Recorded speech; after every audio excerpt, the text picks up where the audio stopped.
Ranked 13th in the nation and tied for first in the CAA, the Richmond Spiders make their first trip ever to Buies Creek, North Carolina to take on the Fighting Camels of Campbell. Can the Camels restrain the Richmond rush, or will the Spiders spoil Saturday? Hello and thank you for joining us with Mark Covert. I'm Chris Haymeyer. Mark, that's the big question many have tried to answer, not too many have been successful with. How can Campbell stop this nationally ranked rushing attack for Richmond? Well, that rushing attack is so dynamic, so consistent, and every other superlative you want to throw down in there. That's going to be a huge task for this defense, but it starts with that front seven. Those linebackers have to roam free with their defensive front taking up those blocks, and when those linebackers get home, they have to finish the play. Hey, Richmond is a complete team. They have a really good defense, too, and one of the best defensive ends in the nation. Jeremiah Grant, he leads the nation, Mark, with 11.5 sacks. Absolute game wrecker along that defensive line. 3 sacks last week. A game wrecker in every sort of the word. Great pass rusher. Able to get after the quarterback and make plays. He's going to be paramount in stopping here this afternoon. Hey, Campbell has one of the best wide receivers in the nation in Sincere Brown, but they've got another threat. True freshman Randall King from Rocky Mount, North Carolina. He's been sensational. And he's got to be really big here today. No VJ Wilkins in the lineup in that slot spot. So the onus now falls on Randall King. Can he contribute in a bigger way today without another one of your receivers here? We're going to find out. He's got a big chance and a big opportunity. Campbell and Richmond coming up next here on Flow Sports.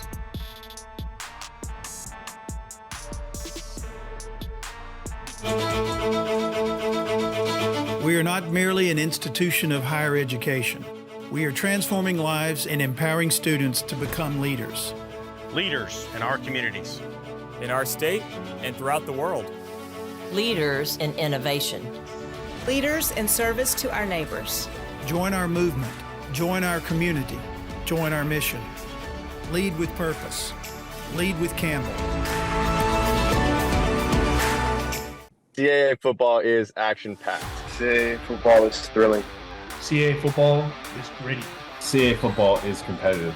CAA football is grit and grind. CAA football is exciting. CAA football is tough. CAA football is relentless. CAA football is persistent. CAA football is incredible.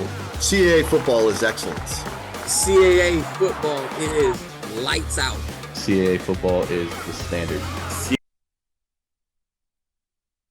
Carolina Campbell won the toss. They want to take it back deep to receive. We told you about Randall King. Well, with VJ Wilkins out, the freshman wide receiver is one of 2 back to try to return the kickoff. Barry Tate, who has come in and played well in the kickoff return. He is number 23. He will take it with King blocking in front of him. And we are off.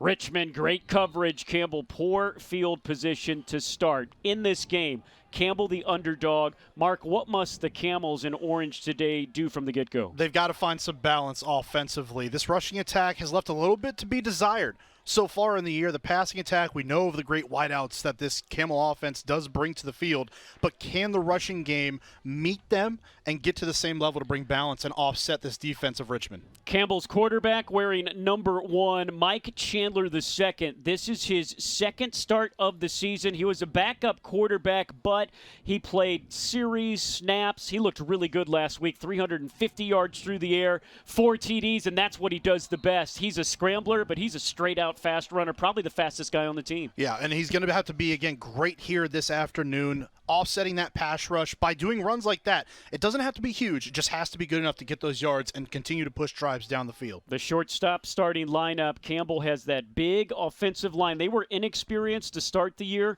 They've been really, really good for this offense. 2nd and long. The handoff, that goes to Mark Biggins. Campbell was without Biggins, their starting back in the middle of this season. Broken hand, still has it. But Campbell is facing 3rd and long now. Matei Fitz, the defensive tackle, came through to make the stop. And that's the rushing attack right there that's got to take a bit more advantage, has to take that next step here this afternoon if this Campbell team wants to pull an upset here at home. Sincere Brown, number 9. He's at the top of your screen. He's 3rd in the nation in receiving TDs and yards. He needs 1 TD to break Campbell's all-time single-season record. But they'll go over the middle to Brandon Fights. Incomplete. There was a whole herd of spiders there, including the linebackers Glassmeyer and Galloway. And give Chandler some credit, though. He put it right on him, just could not come down with that catch. And again, Fights has to make sure you're going over the middle. You know the contact is going to be there in the middle of the field. You got to hold on to that football for dear life, and that's a first down if he does so. You mentioned Fights getting the start for VJ Wilkins, who is out today, usually the slot receiver. Campbell has a good punter in Jack Brady, the Florida transfer in his second year in the program. This one, a low line drive. We'll take a Campbell bounce at the 45 to the 40. Finally picked up and wrapped up, brought down on the far sideline. Campbell with a couple there, including Barry Tate playing both sides of the kickoff return. We'll go to break, come back to Buies Creek after this. It's Campbell and Richmond here on Flo College.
Their first chance at it after forcing a 3 and out. Welcome back to Buies Creek. Cam Coleman, number 14, starting quarterback. He went to Glenn High School, just about 90 minutes away from here. Good quarterback, manages the game well, and really does a nice job with this rushing attack being what it is, managing the game and taking his shots where he can find them down the field. He hands the ball off to one of the best FCS backs in the nation, Zach Palmer-Smith, hyphenated last name.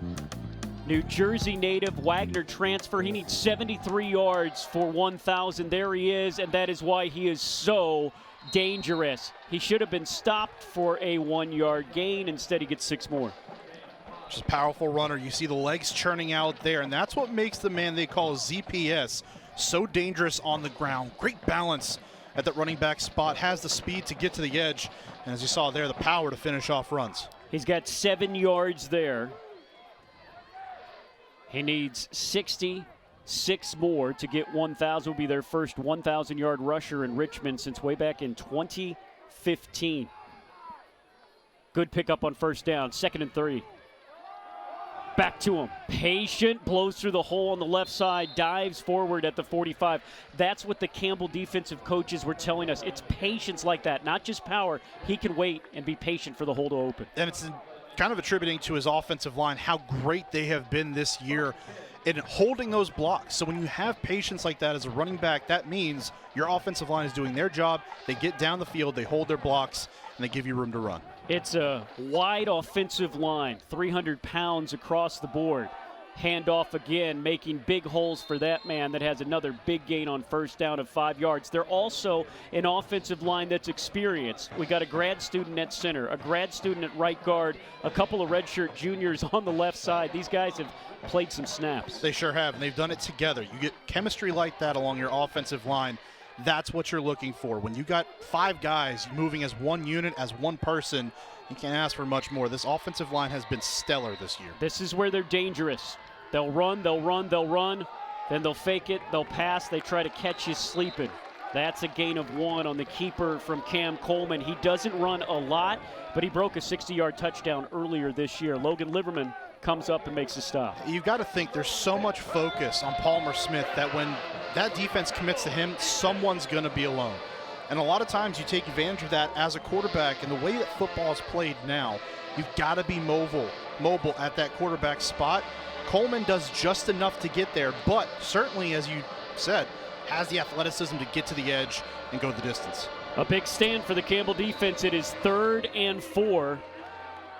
Richmond picks up 44% of these on the year. Coleman back to pass for the first time. Passes complete. Ellis first down into Campbell territory, deeper to the 35. Well, all that defense gets sucked up there, so you go man-to-man across the board. See right here, just running wide open. A zone, not man-to-man, but a zone there. Leaves that crossing route underneath, wide open, as easy as it gets. Great play call by that Richmond sideline. Ellis' 25th catch of the year. He's the second leading receiver on this team. The man with 2 1s on his jersey, number 11, Nick DeGennaro, over 500 yards receiving this year. 2 receivers left, 1 right. DeGennaro is the man in the slot right.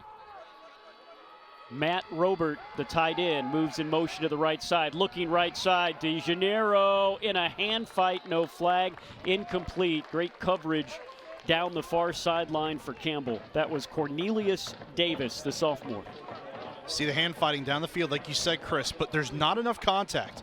That's just 2 guys going after the football right there. Great coverage, step for step along that sideline. Can't ask for much of that, much more than that. Coleman, the quarterback for Richmond, completing 65% of his passes this year. Over 1,300 yards, 9 TDs. He's only thrown 3 interceptions. 2nd down and 10. Back to ZPS, but he is met straight up in the gap that time by Lakeem Rudolph. Carries him a couple of yards. Campbell now without their 2 leading tacklers. C.J. Tillman, all CAA, season-ending surgery a month ago, and then a really, really good transfer in Jonathan Melvin from Penn. He had season-ending injury 3 weeks ago. More have stepped up, Jalen Brooks, Lakeem Rudolph, but this is a Campbell linebacking core that's a little emaciated right now. Yeah, ravaged by injury, and the most important spot of the field in a game like this where you've got to have those guys at that linebacker spot that can really roam the field and make plays. 3rd and 6. Coleman. Sacked. Brought down. Big loss on 3rd down. Who else? We told you about him. Next man up, it's Jalen Brooks. Brooks has been so big, the transfer from North Carolina. That's his 4th sack of the season, and that'll bring out the punt team. So you have those injuries at linebacker. So who's stepping up to fill those shoes and make up for that absence? It's been Jalen Brooks. He has been a heat-seeking missile out there this season. Another opportunity right there to make a play, get off the field on 3rd down, and force this offense to stall just outside of the 30-yard line. That is tackle number 87 for Brooks. That is in the top 10 in all of FCS. That is how good he has been. Coming into this year, they were really deep at linebacker, and they've needed it. Brooks has been big. His leadership on the field as well. Campbell wants to call a timeout.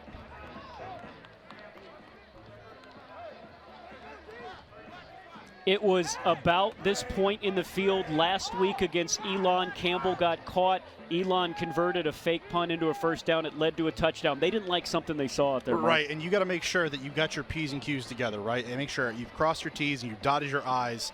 And it's a situation like this, again, where they have noticed that you have been vulnerable in that special teams area. You've got to make sure everyone knows what their assignment is. Here's the comparison. Campbell showing some good balance, but Richmond is too. That's the thing, guys, that they're not just a one-trick pony. You can't be when you've only lost 1 game and are undefeated in this CAA conference. They just have really, really good balance. And think about how good Richmond's been over the years. And we already noted that they haven't had a 1,000-yard rusher in almost 10 years. So think about what a guy like Palmer Smith does. Just that balance is so key. Brandon Feitz is back deep to receive. Aaron Trussler, one of the top punters, net punting-wise in the nation, and you can see why there. He dropped that perfectly, forced a fair catch around the 6. It'll bring us to a break. No score. Campbell taking on 13th-ranked Richmond.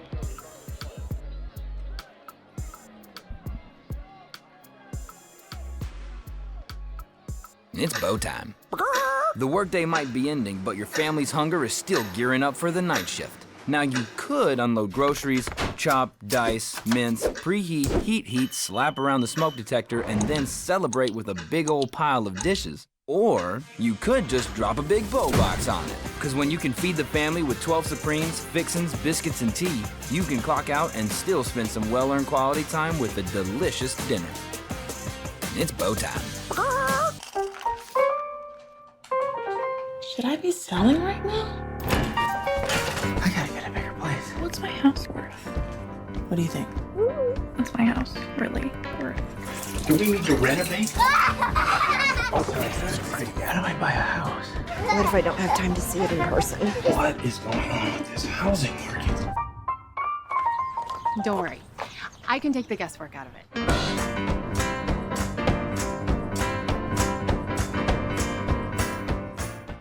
Hello, I'm John Heister for the Heister Automotive Group. And you know, we're constantly looking for ways to serve you better.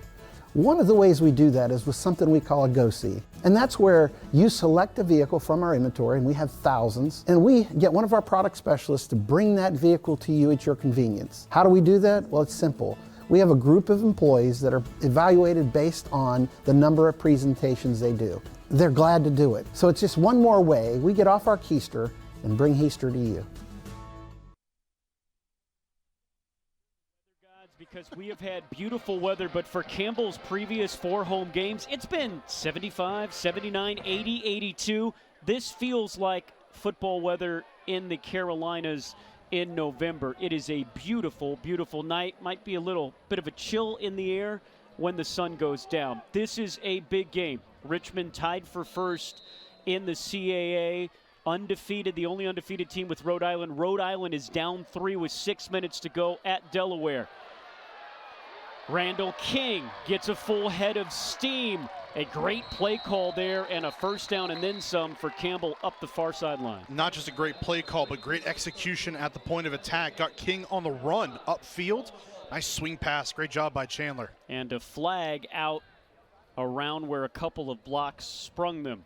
They might have been a little too good.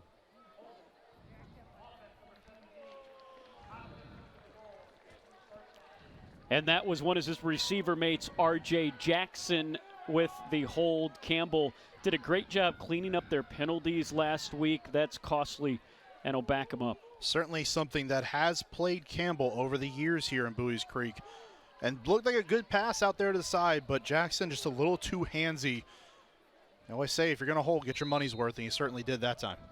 Campbell a 3 and out on their first series of this game after winning the toss and electing to receive. Mike Chandler II coming off a sensational game at quarterback. He started at Lamar the entire season 2 seasons ago. The pitch to the outside, here is King, and he gets pushed out of bounds for a gain of 3. 3rd and long, but that's what the coaching staff, Mark, told us they were going to do. Okay, they don't have V.J. Wilkins to do plays like that. They think King is just as explosive. And think about how valuable a guy like V.J. Wilkins is to this offense. A slot receiver, which is uber important in today's game, but the versatility of him being able to run the football, receive it as well, and all the areas of the game. So how do you replace a guy like that? Randall King has a tough task ahead of him today, but certainly one that he's up for. Look, and that's really interesting. That's where they started him before, got a running start. This time they go to the opposite side. Should be good for a first down. It'll depend on the spot. That's Sincere Brown, Campbell's star wide receiver. You got to think, he was all the way back, Randall King, at the goal line. So it's not usual you see formations like that, even as football has evolved over time. But these offensive coordinators are finding new wrinkles, ways to offset a defense, even if it's just some eye candy, to throw them off and mix a coverage up. Yeah, it almost looked like he was going to take a Canadian Football League running start from back there, but that was a real interesting play. Now it sets up a 3rd and 1. Campbell needs to get this. Chandler will throw. It's popped up in the air. Intercepted. Matthew Traynor makes a diving interception.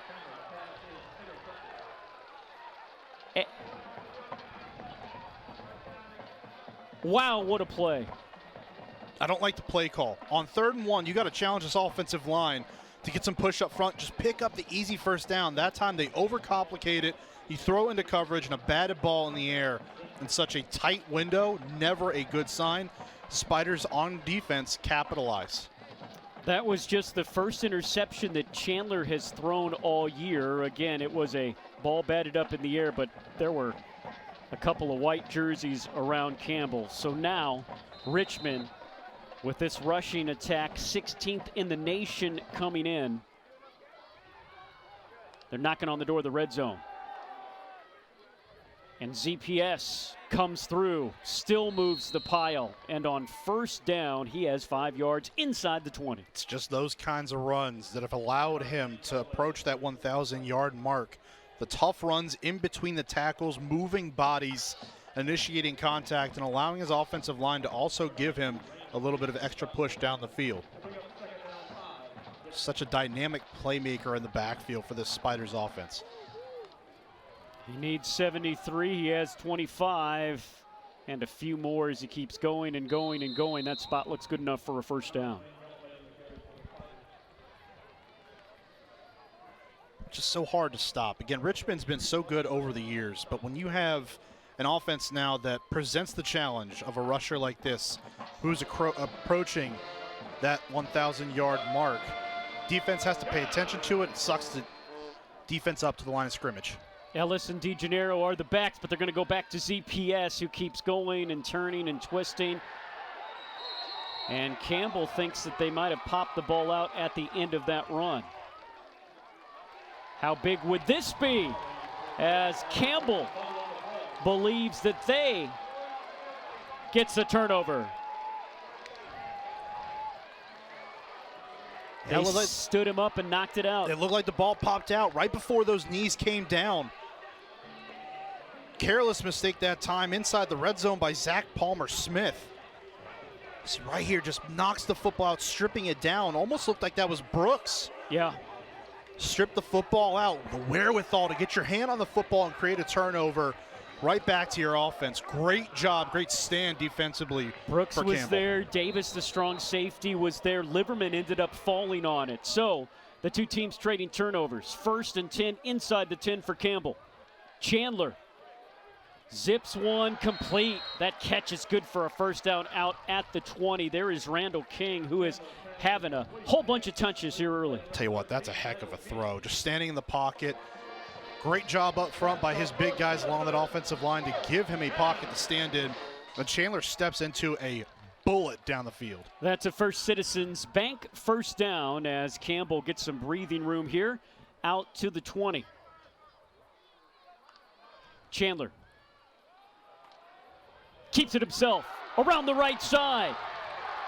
Touchdown saving tackle at the 40 made by Matthew Traynor. Traynor was the one with the interception just a series ago. Speed's pretty exciting, isn't it? Great read by Chandler. Pull the football out, and from there, it's just one-on-one, mano-a-mano down the field. Traynor, if he doesn't make that play, Chandler hits his head on the goalpost. Chandler was the leading rusher for Campbell last year, toted the ball 10 times for 51 yards.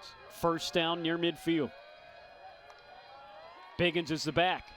Chandler pulls it again. A big hole again. Off to the races again. And inside the 45-yard line, another First Citizens first down for Campbell. What a challenge and the stress that it puts on a defense to have a quarterback that can move, not just be mobile, but run as a real threat down the field, almost like wide receiver speed that Chandler has. Just great vision, great pull again. The blocking was up front, and he makes them pay yet again. Chandler, 6 foot, 195, fifth-year senior. Battled for the job in camp, now getting to start at the end of the year. Biggins now, right side, a battering ram, bounces off one, heads to the far sideline. Out of bounds, inside the 10, first and goal for Campbell. It's the Campbell rushing attack taking over here. I'll tell you what, this is a big boy drive right here, man to man. They're getting it done on the ground right now, not putting the football in the air. Going with that rushing attack that they need to get going against this Spider defense. And Biggins living up to that last name, making a huge play with a truck stick and more. Hayes makes a touchdown saving tackle again. Richmond, undefeated in the CAA, could be in sole possession of first place with a win. Campbell has different ideas. First and goal. Chandler. Not this time. Ripped down by Carter Glassmeyer, the middle linebacker for Richmond. Solid play in the middle of that formation, just sorting through all the different motions going on in that backfield. Really nice job by Glassmeyer to bring down Chandler before he was able to get going. Valdez and Wisniewski are the two tight ends on the left side. Fights the receiver left. Sincere Brown, this is when they usually throw one up for grabs for number 9. He's at the top of your screen. 2nd and goal. Chandler, Biggins. Moves the pile close to the 5. 3rd and goal from the 5.5 for the guys in orange. These last two plays, the defensive onus has now switched. Richmond is now going to challenge Campbell to go to the air. These last two plays, they've been all around the line of scrimmage. It's been a complete commitment to the running game. They're daring this Campbell offense to put the football in the air and make a play on them there. 2 receivers left, 2 right.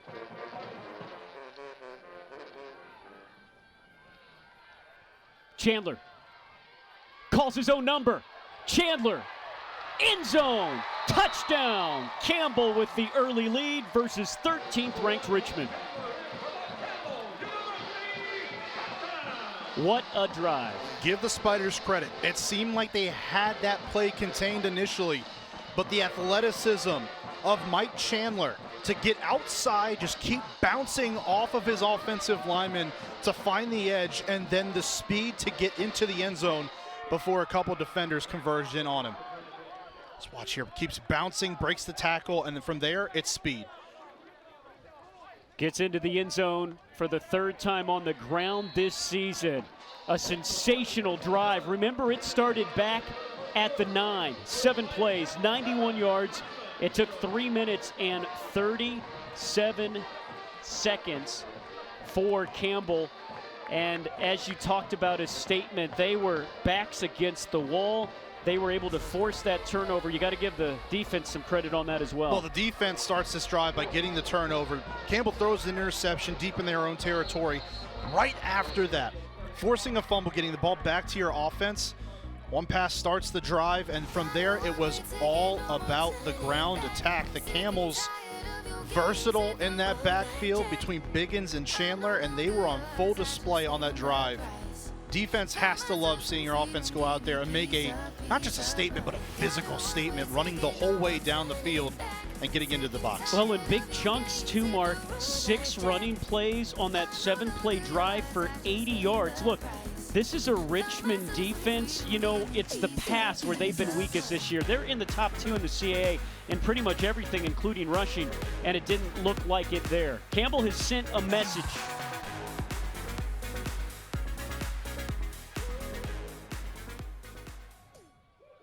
The kickoff will bounce, get bobbled around, and fielded back at the 15-yard line, breaking one tackle, getting another. That's Jerry Garcia Jr., one of the wide receivers on this Richmond team. He does end up scrambling to get it past from the 20.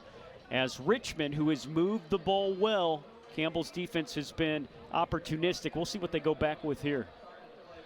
Expect that rushing attack to stay ever important, ever present here this afternoon for Richmond. They're not going to go away from Zach Palmer-Smith simply because he has that fumble. It's just now, hey, 2 hands on the football when you're in traffic. Let's take care of that thing. Keep moving down the field and get some points on the board in this drive to respond after that strong Campbell drive. So Richmond, 3rd time that they've had the ball. Out to the far sideline. They'll go back to Garcia. That's his 21st catch of the year. He grew up in Hope Mills, North Carolina, so back in his home state. Of course, Richmond just up 95, literally about 3 hours. Good for a first down for Richmond. Good easy play call. Get the offense back in motion and find some rhythm. 3 receivers set. The handoff to Palmer-Smith as he weaves check that. Andrew King, the true freshman. He'll come in for a couple carries a game. Uncharacteristic fumble for ZPS, but King picks it up. He's talented as well. Able to slice through that Campbell defense. Again, those linebackers have to flow over the top, make some plays. 2nd down. Throw to the outside. I believe that's to Landon Ellis. He's made his second catch. Guzman is out there, the cornerback, to stop him in his tracks, but not before he gets another first down. Trying to back this defense up a little bit off of that defensive front. Get them back a little bit. Obviously, they're going to have their ears pinned back a little bit more with the rushing attack that Richmond brings to the table. How do you offset that? The quick passing game. Get those defenders out there and let them work in space against your offensive threats. King stays in at running back. 3 receivers set. Vini, DeGennaro, and Ellis, the 3 in white for Richmond. First down. King blows through the hole. Another good run on first down. 5 more yards. Andrew King out of Vienna, Virginia, Flint Hill High School, true freshman. Campbell could really use a stop here on second down and force this offense into a third and even medium, because it doesn't allow them to simply run the ball in a third and short situation, right? They have to start expanding that playbook a little bit, maybe put it into the hands of Coleman at that spot. That'll do it. We'll be back. So far, so good. Campbell leading 13th ranked Richmond 7-0.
Richmond is the only undefeated team left in the CAA in conference play.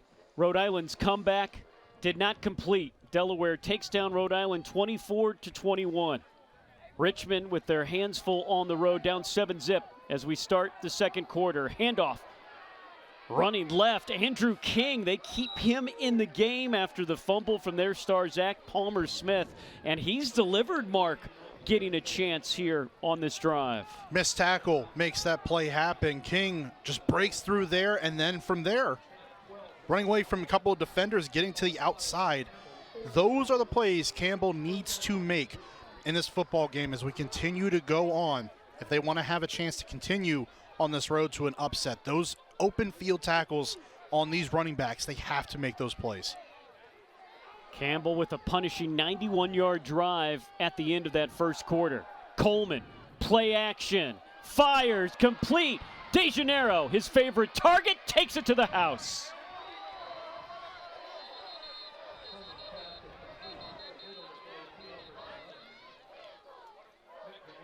And the referee, Corey Hansen, is checking downfield. There's a flag at the 10.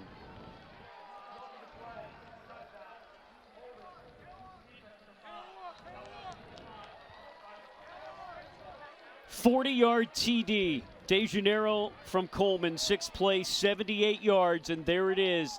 They run, they run, they run. You sleep for a second, and they go over the top with their talented receivers. Love taking those deep shots down the field. DeJaneiro got a break on the back end. Looked like the the defensive back covering him slipped in the middle of the field.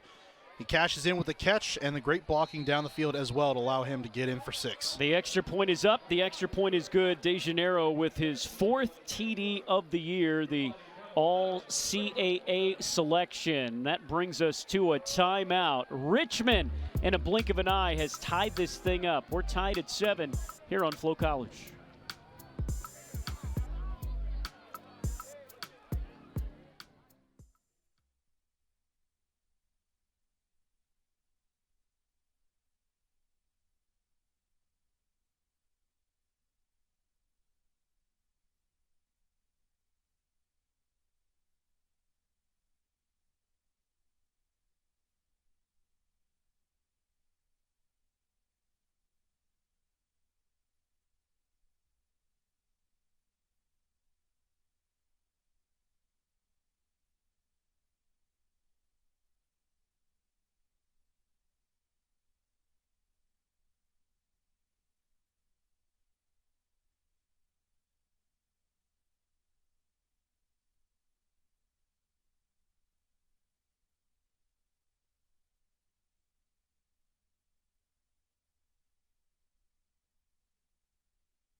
Hall of Fame will enshrine 5 of the best. Pat Brogdon. There is Dale Steele. He created this Campbell football program in the modern era from scratch back some 17 years ago. There's Hall of Fame already in the College Golf Hall of Fame. Still head coach here for Campbell, John Crooks, Bev Shepard-Marley. And then you saw there a little bit Jerry Brooks, a wrestler. Jerry Brooks is the father of Jalen Brooks. Brooks in his 5th year transferring from UNC here. He has been such an integral part of this team. We told you he's nearing over 90 tackles on the year, one of the best in the nation. And this is transfer year, and he'll see his dad enshrined in the Campbell Hall of Fame for his dad's wrestling career in January. Tickets available at GoCamels.com. And Randall King takes off and will take it to the house. Touchdown! Randall King, the fantastic freshman. Could I interest you in some big plays this afternoon? Right after Richmond goes down the field with a strike. What does Campbell do on the ensuing kickoff? Great blocking down the field, and then Randall King breaking tackles down the sideline and showing off the speed, the vision to cut back inside, and makes a house call for 6. 90 yards for Randall King. The coaching staff pretty excited about taking him and putting him in the return game as the kick is up, and the kick is good for Campbell. That is their first kickoff return for a touchdown since Aaron Blockman did it in 2018 at Presbyterian. The competition a lot greater, and Campbell has the only undefeated team left in the CAA. Staggering. We'll take a break. Back to Buies Creek after this. At Papa John's, we start with better. Like taking marinated oven-roasted chicken and tossing it in our hot lemon pepper sauce. Or how we hand toss our fresh, never frozen signature dough made from 6 simple ingredients. And now our dough can save you dough when you order from the Papa Pairings menu. Get 2 or more Papa Pairings favorites for just $6.99 each. Better ingredients, better pizza, Papa John's. Order now on the app. It's all about the deal at Capital Ford of Lillington. That's why we're lowering all our prices. Don't miss these huge savings across our massive inventory of new and used vehicles. We make it easy to buy used with confidence. Always backed by our VIP Protection Plan, a 3-month, 3,000-mile no-cost premium warranty. Plus, we do extensive reconditioning for all our pre-owned vehicles. At Capital Ford of Lillington, we're all about the deal. The lowest price, the lowest payment, the lowest interest rate, and the most for your trade. Visit us today or shop online at capitalfordoflillington.com.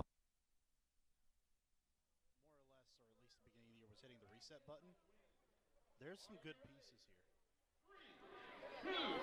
here. Welcome back to Bowie's Creek. Take a look at it again. Boy, Randall King, look, that wasn't one where it was just wide open. He had to break a tackle, break another. Look at this cut. Just getting back inside, following a blocker down the field. They really make a great exception that way. That's great execution, making sure you're continuing to work your way down the field. Awesome job by your kickoff return team. And, of course, Randall King, we talked about him in the open as our guy to watch for Campbell. Big contributions, obviously, there. He's made several touches offensively as well. The onus has been on him, and he's making plays. Look, Campbell head coach Braxton Harris told us, he said, look, this is the best athlete on the field on either side of the ball. He scored 37 points in a high school basketball all-star game. He could be playing for a scholarship basketball anywhere in the area.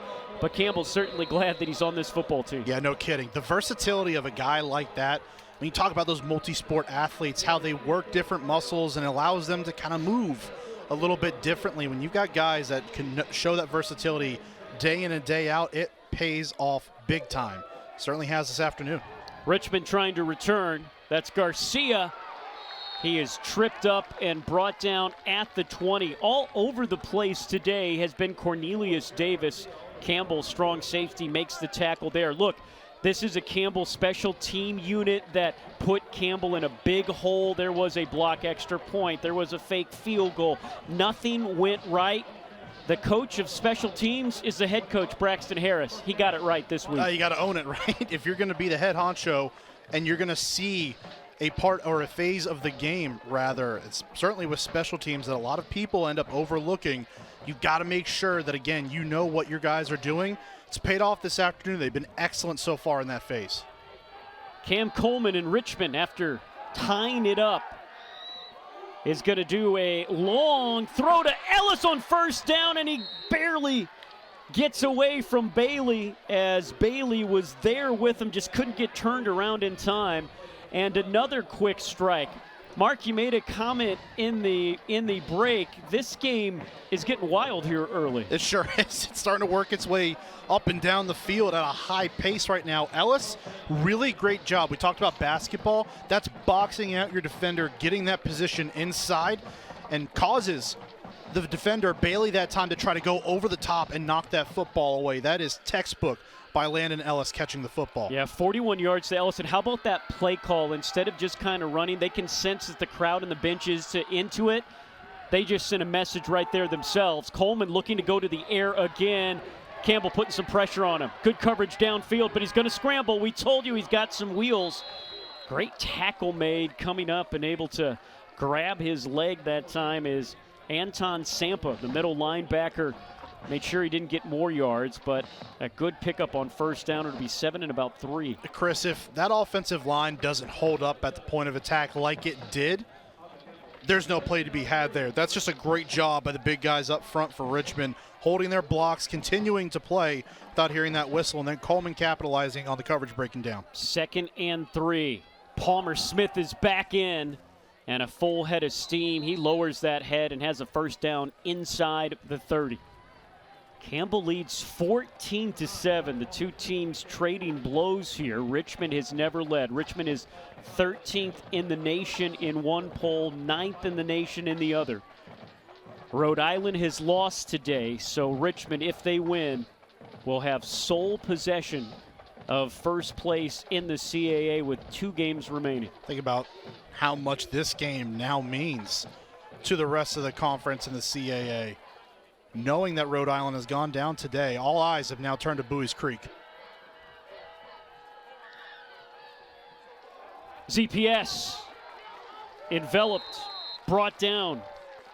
Logan Liverman, he's been all over the place in this game, recovered a fumble earlier. Liverman gets through there, makes the play, but even then, still so hard to bring down a guy like Zach Palmer-Smith. Just continues to have those legs churning, the great center of balance that he has at the running back spot, strong legs. It's going to take more than one guy on most instances to get him to the ground, and certainly on first contact. There's 2 receivers left, one right, 2nd and 10. Coleman, pump fake, throws end zone, double move, and he just overthrew Sampa. It was a double move, and he was wide open. DeJaneiro nearly hauled it in for a touchdown. It was 6.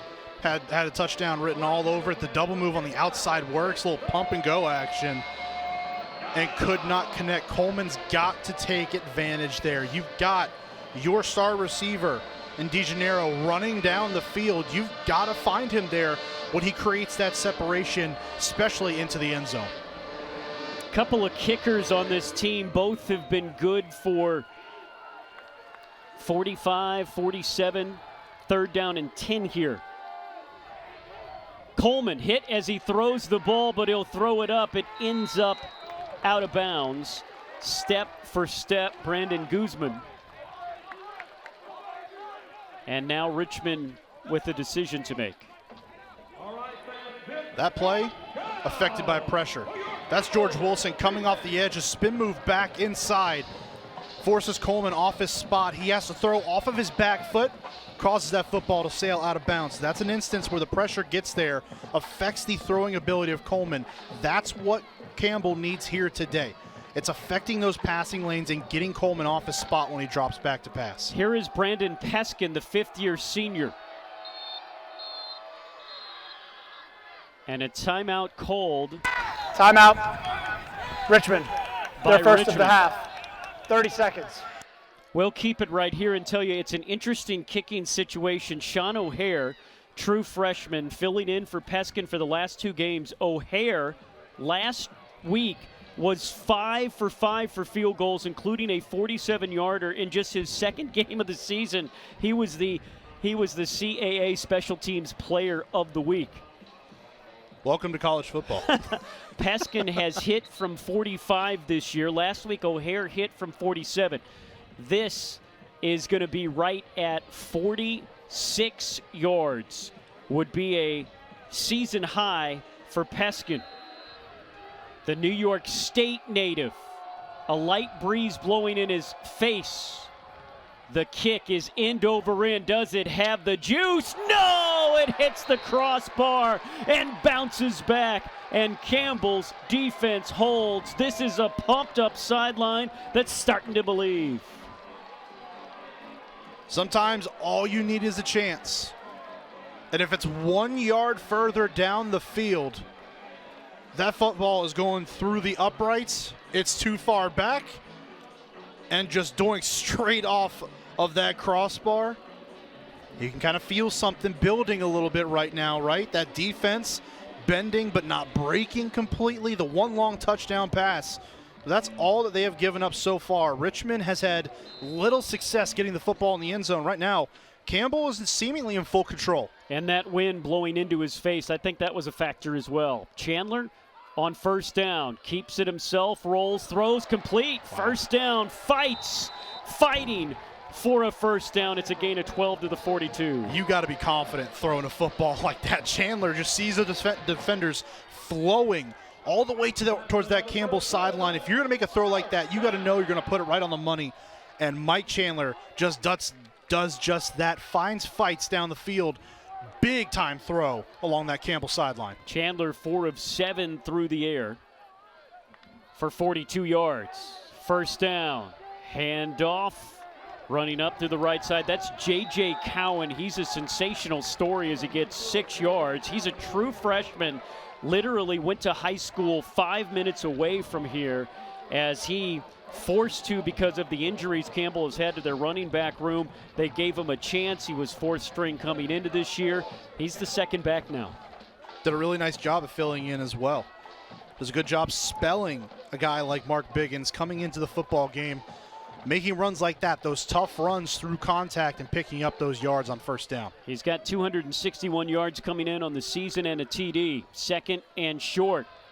They'll give it to Cowan again. Stonewall, gain of 1. A whole bunch of white there to make the stop. Mark, this is the first time you've seen Campbell in person this year, and you're pretty impressed with the team that seems to be better than their record. And really, it is. I mean, if you look honestly across the field, there's athletes that are still here for a program that this past offseason, hit the reset button, right? Mike Minter's here for so many years. You bring in your new staff, led by Braxton Harris and his return. So certainly a team that has transitioned, but there's a lot of bright spots on this field for the Fighting Camels. 3rd and short. Cowan puts his head down. Spot will be close. The spot is there. It's going to be a first down for Cowan and the Camels. Quantrill Morris Walker makes the stop from his linebacking position, but not until he picked up 3. When you talk about a football team and you start saying, well, they're top 10 in the conference and this, and this, and there's several categories that Campbell ticks off there just from individual players, and you've got guys nationally who are in top 10, top 20 rankings. That says a lot. Rolling left, Chandler nearly slips, keeps his footing, going to turn something from nothing. They'll spot him back at the 44-yard line, pick up a 4 on first down, and that's why he's so dangerous. A lot of called runs, but there's a scramble drill like this. Well, this Campbell fan base is so used to seeing quarterbacks run the football effectively. Hodge Malik Williams now at UNLV. Really big piece of what Campbell did here the last several years, and now he has departed. You bring in a guy like Mike Chandler now running the offense.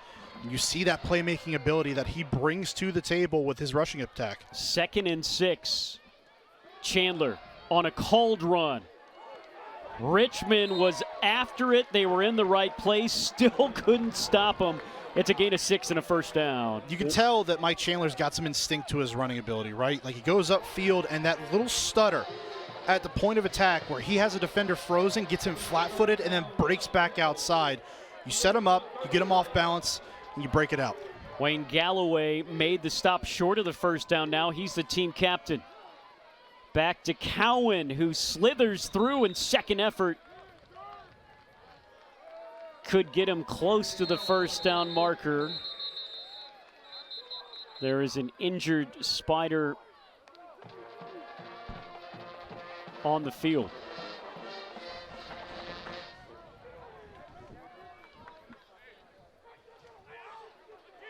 It's Fitz, number 5, the redshirt junior out of Leesburg. We told you about how sensational that front 4 is, led by Jeremiah Grant, leading the nation in sacks with 11.5. Grant hasn't been too much of a factor here yet today.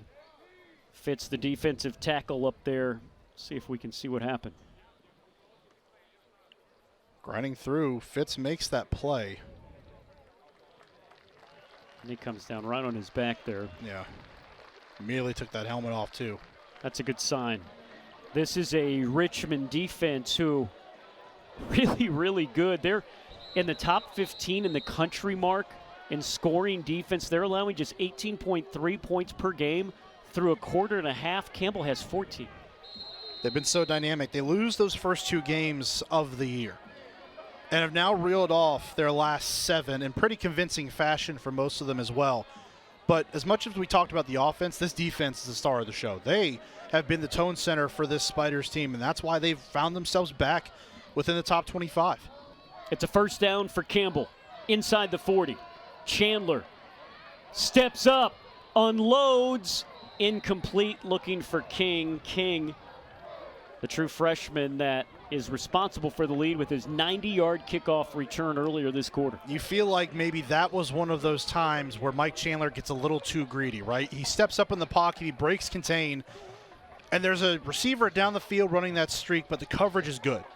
That time you just want to see him pull the football down, get those yards where he had a lot of room to work with, and keep this drive moving along. Second down. Cowan can't slither away, bolting in from his strong safety position. There is Matthew Traynor, who has been all over the place, already an interception in this game. We've called his name a lot. Got to have those safeties come down, and when they do, when they get around the line of scrimmage, they're going to mix it up a little bit. They got to make plays. Certainly Matthew Chandler is one of those guys. Kimmy Trainer is one of those guys that can do that. Very versatile at that safety spot. Chris, you alluded to the interception, but also plays the run very well too. They're going to say he lost a yard, so 3rd and 11. Campbell has to get it to around the 28 here.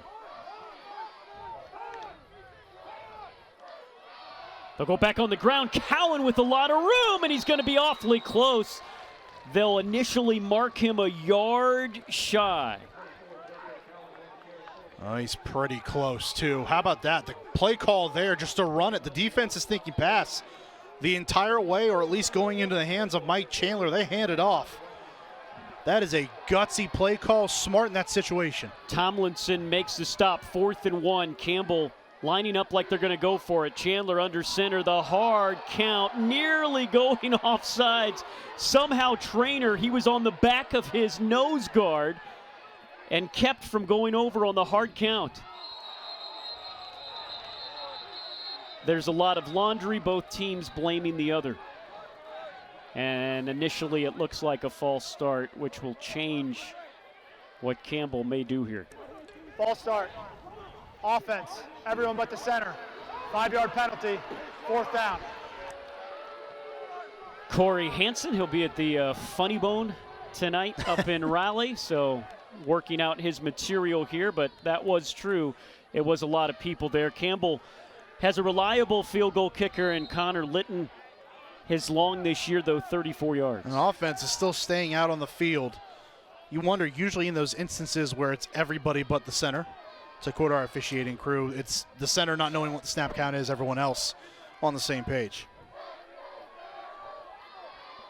4th down and 6. Chandler rolls. And that ball ends up incomplete. And you can see Campbell head coach Braxton Harris is not happy. He thought there was a little extra out of bounds. It's going to be Campbell turning the ball over on downs. That ruling on the field is an incomplete pass. The result of the play is a turnover on downs. 1st down, Richmond. Chandler basically throwing it away. That's a big stop for Richmond here. Remember, they get the ball to start the second half.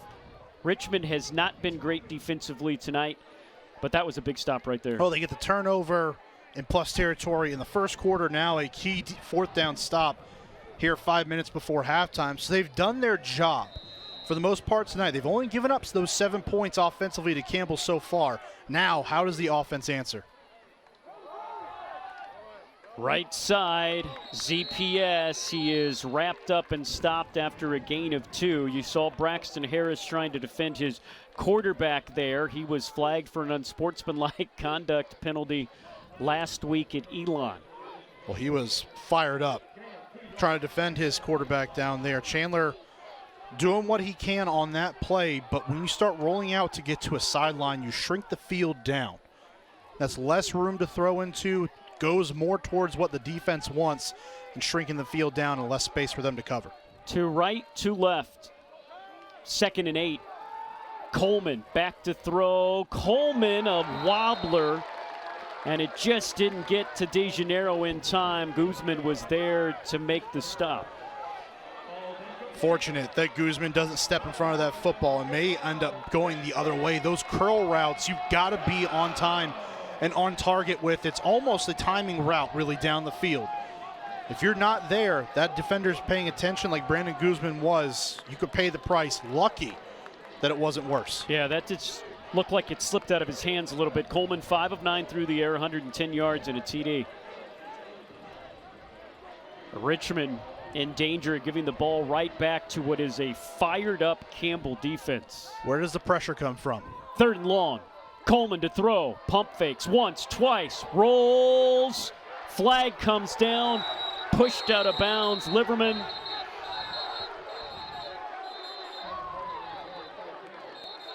And now will unravel things. It is well short of the 1st down, of course. He maybe got back to the line of scrimmage. A flag fell in the backfield as he was scrambling. Almost certainly a hold Watching that play on the outside. As soon as Coleman started scrambling, that flag was thrown. Usually lends itself into the area of holding. But what a stop defensively. Holding. Offense number 52. That penalty is declined. The result of the play is 4th down. No penalties accepted on Richmond yet today. Gabriel Carvajal is fired up. That's your left tackle. That's who they got the hold for. You see 52 right there. A couple Campbell defenders in the area. He turned right around and came back to that sideline and was chirping well after the play as well. And since Campbell trying to play now the mental side of the game, get into Richmond's head. They're up by 7. I'm certain no one in the league thought they would be here at this point in this football game. Trussler will kick to Fights. This time of day, Fights has the sun right in his eyes. That is a bomb. A lot of hang time. Fights as reliable as they come. Makes the catch inside the 25. We told you this Richmond team in the top 5 in the nation in net punting, and they're going to flip the field there. But Campbell with a bunch of time here. 3:52 and 2 timeouts to go before the halftime break. Richmond will get the ball to start half number 2. This, I think I've been saying this now as this game has gone on all second quarter. This is a pretty big drive for the Campbell offense. Well, every drive has been a big drive so far, Chris. I mean, this is a tight game. You have the kickoff return for a touchdown, and each offense has their one tutty to their total. So how do you generate points now with under 4 minutes left to go in the first half? You've got to start getting the football into your playmakers' hands outside of just Mike Chandler, Biggins, and that offensive backfield. Chandler all alone in the backfield. Again, King lines up 10 yards behind the line of scrimmage. There is Sincere Brown out to the 31-yard line. Look, you can look at this 2 ways. Sincere Brown, who is in the top 3 in touchdown and receiving yards in the nation, he's been kept at bay. That is just his 3rd catch for under 10 yards. But Randall King has been doing a little bit of everything for Campbell. So you take one away, Campbell now has a pretty potent second weapon. 2nd and short. And they've got a running quarterback in Chandler, who gets the first down. Glassmeyer was there to bring him home. Bread and butter. Just getting down the field, using that rushing attack. The pass offsets that defense a little bit to allow them to back up and give some more room for that rushing attack. But that's where the focus now has to be. Getting the receivers their due in this offense, getting the football out to them, allowing them to go to work. That means the defense has to stretch out a little further, pay more attention to them, and it ends up opening up running lanes later on. Chandler, 8 rushes, 57 yards, and a TD. On first down, the QB zings one over the middle. What a grab! Randall King feeling it. He's close to another first down. What a throw. I'm telling you, Mike Chandler can throw that football in there a little bit, can he? I mean, he's got a cannon, and he's not afraid to show that thing off right across the middle on the slant route. Nice running it by King. Campbell running some hurry up here.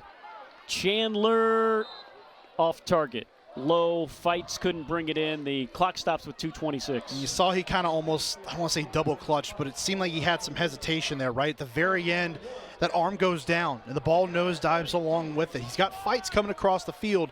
Step into it, continue to make those confident throws like he did on the last play to Randall King. Hayes has good coverage there. 3rd down and 1. Richmond with 2 timeouts left trying to make a stop. Biggins, good cut. First down, wrapped up and brought down at the 47. You see what that first down play does? You're a yard short of the first down. So on 2nd down, you can open up the playbook a little bit, take a shot down the field if you want to, knowing that if you don't convert or the play goes nowhere, you can come back on 3rd and short and execute a short yardage play like that.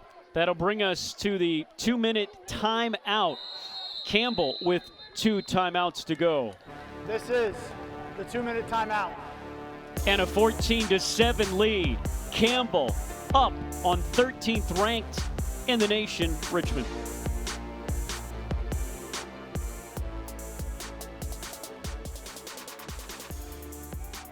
Do you love cheering on your fighting camels? Imagine living just a few miles from Campbell University.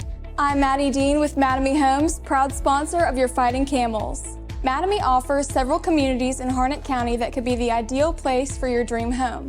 Explore our single family and townhomes featuring 2 to 5 bedrooms, up to 3.5 bathrooms, plus 3 car garage options, all created with your comfort in mind. Visit us today and see why a Mattamy home is the perfect place to call home. At Papa John's, we start with better. Like taking marinated oven roasted chicken and tossing it in our hot lemon pepper sauce. Or how we hand toss our fresh, never frozen signature dough made from 6 simple ingredients. And now our dough can save you dough when you order from the Papa Pairings menu. Get 2 or more Papa Pairings favorites for just $6.99 each. Better ingredients, better pizza, Papa John's. Order now on the app. It's all about the deal at Capital Ford of Lillington. That's why we're lowering all our prices. Don't miss these huge savings across our massive inventory of new and used vehicles. We make it easy to buy used with confidence. Always backed by our VIP protection plan, a 3-month, 3,000-mile no-cost premium warranty. Plus, we do extensive reconditioning for all our pre-owned vehicles. At Capital Ford of Lillington, we're all about the deal. The lowest price, the lowest payment, the lowest interest rate, and the most for your trade. Visit us today or shop online at capitalfordoflillington.com. Campbell leading the 13th ranked team in the nation, number 9 in the coaches poll, Richmond. Campbell leads 14-7, a 90-yard kickoff return from Randall King is the difference. Mike Chandler has run one in for a touchdown. Campbell has played really well on both sides of the ball. Richmond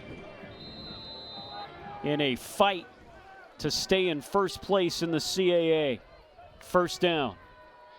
Chandler fakes the pitch, rolls, throws. It is complete at the 41-yard line. A flag comes in. Sincere Brown somehow kept a hold of that, and they're going to look at that for targeting. That was Matthew Traynor. Certainly worth a look. Great pass down the field, though. Sincere Brown right there. And I'm wondering, it's close. Yeah. It's really close. And a little bit of chippiness down the field right now. Again, Campbell trying to play upset here at home. The play is a first down. Personal foul, targeting, defense number 7. The previous play is under further review. They'll look at this like they look at all of them. Tough spot. And you're right. This is one of those that I don't think is as cut and dry as some of them that you see. And look, Matthew Traynor's been flying around this place as well, and it's one of those two that just looks so brutal because Sincere is being stood up. So it's good. You love that they do this. They make the initial call, and then they go look at it and see, is this an ejection or not? And I'm thinking the way at least it looked initially is that Traynor comes in and he's leading with that shoulder. Now, again, as a defender, you're asked to make a split-second decision right in a split second, right? So you see he leads with the shoulder, but does that make contact then with the head or neck area? Yep. And that's what they're going to be looking at here realistically. He doesn't lead with the crown of his helmet. So that's the first thing you can eliminate. But does he make that forcible contact? I don't know. To me, it almost looks like it's in that chest area more than anywhere else. I would lead myself to believe that it's not targeting on this play. That's just a good, solid hit that gets a little closer because Sincere Brown is coming to the ground a little bit towards the end there. It's a 12-yard catch for Brown, his longest of the day. Brown came into today in the top 3 in the nation in receiving TDs with 10. A TD today, and he would break Campbell's modern era record now here in year number 17. He's also 3rd in the nation in receiving yards, 886, and 6th in receiving yards per game at 99. So, regardless of this play, and it was a sensational catch, that just gives you a little bit of what Sincere Brown can do.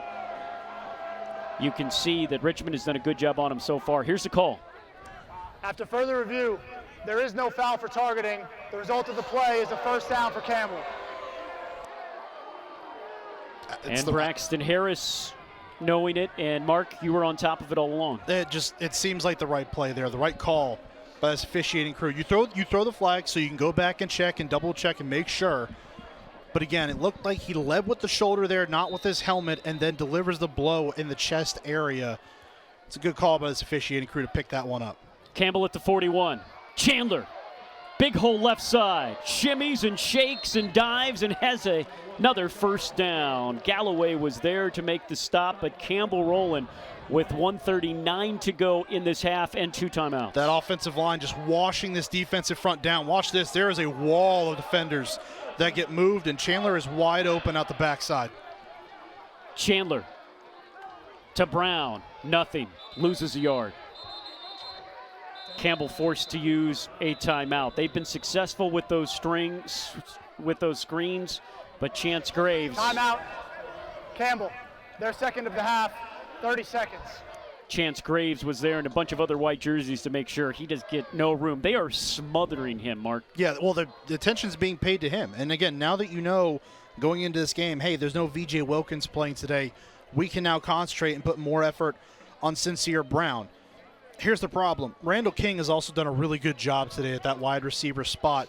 Start looking his way a little bit more. If you notice that coverage is going to be there and there's so much attention being played to Brown, go the other side. Yep. Find King and his versatility trying to fill that role of what Wilkins would usually bring. He can also operate out of those screen games. He's got the power, the strength. We've already seen the speed on display today with the kickoff return for a touchdown. So start going his way and offset this defense. It'll pull that coverage off of Brown a little bit more as we go along. King has 3 catches for 27 yards. Brown now 4 for 24.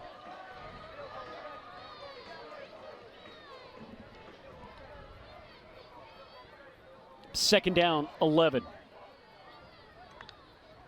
Chandler stays in the pocket.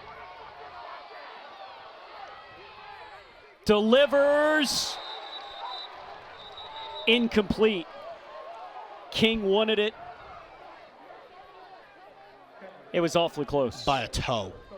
By a toe. It seemed like his foot touched down out of bounds, just barely. Great job. Chandler scrambles, gets open, and King's right there, and that toe just hits the white. Yeah. I mean, they're showing it up here on the big board. The bench wants him, but Coach Harris is shaking his head. He saw what we saw.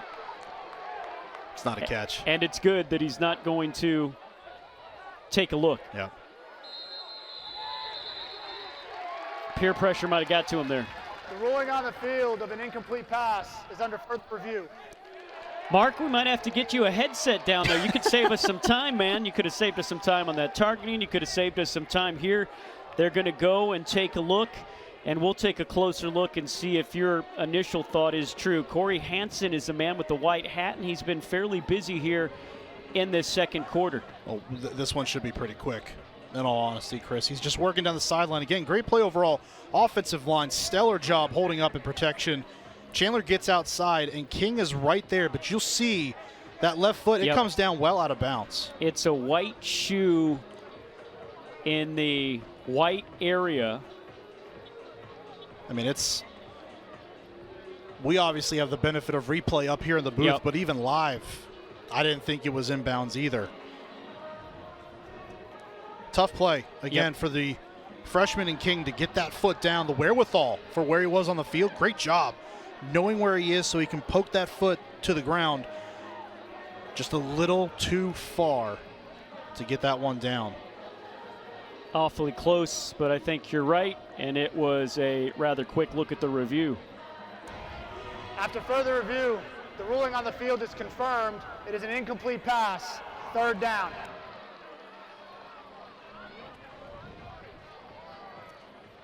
Always want to see some green in between that cleat and the sideline. And Chris, you noted it, white cleat on white chalk.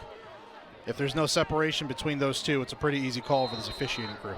So it's a timeout Campbell uses. They have one left. It's third down anyway. 3rd and 11. Got to get it to the 21. Chandler rolls right, throws out of the backfield, and it is Allen Mitchell who was in at the back. And there is a flag that comes down at the end of that play. That's Mitchell's 3rd catch of the year. Be interested to see what this penalty's for. Because Mitchell, great job by Chandler getting outside the pocket and just dumping it off to Mitchell and allowing him to go to work. Big call here. And aside from the flag, he's mighty close to where that first down is as well. 1:09 to go.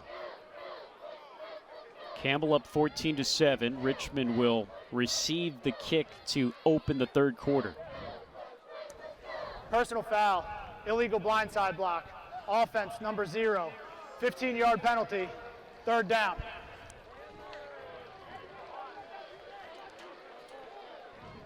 There's a new number 0 today.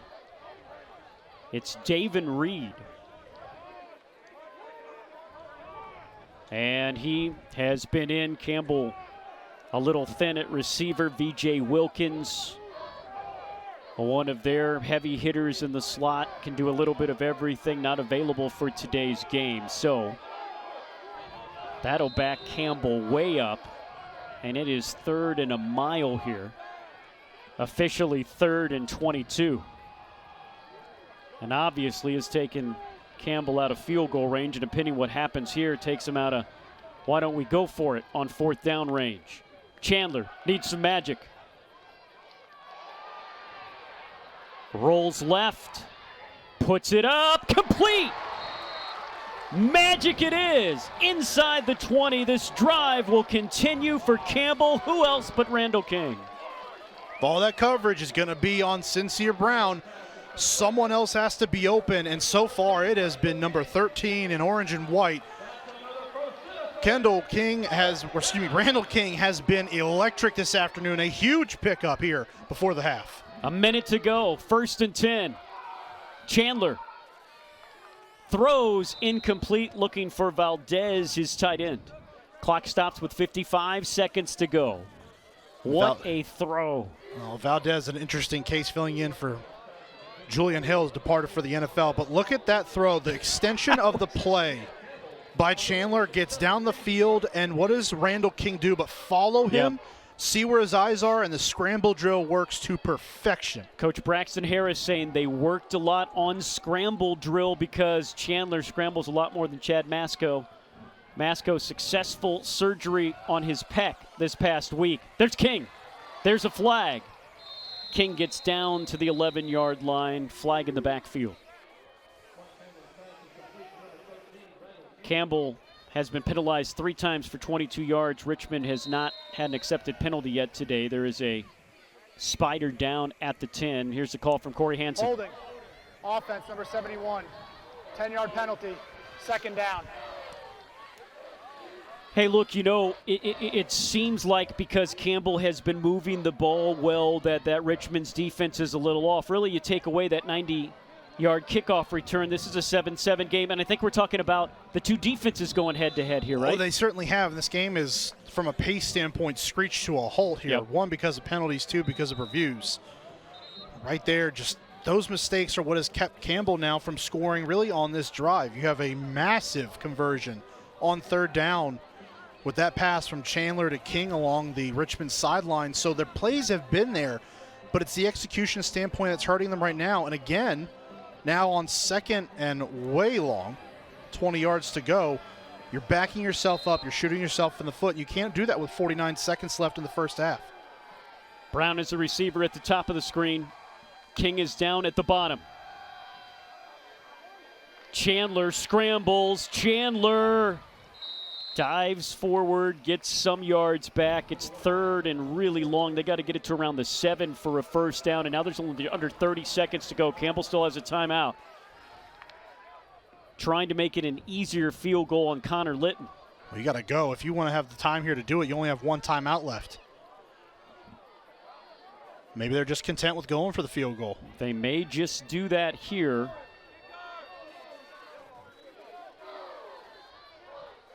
Little surprised here, Mark? A little bit. The way the offense was moving the ball outside of those penalties, they're getting after this defense a little bit. They're finding some holes, especially in the secondary. Campbell, their last of the half. Please reset the game clock to 2 seconds. 2 seconds.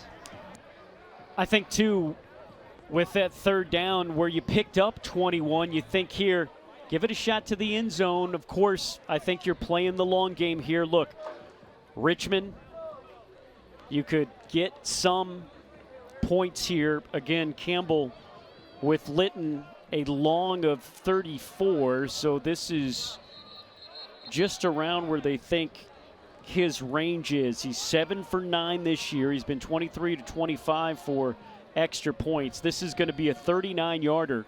This is going to be the longest of the year. Jack Brady, the punter, is the holder. The wind is behind him.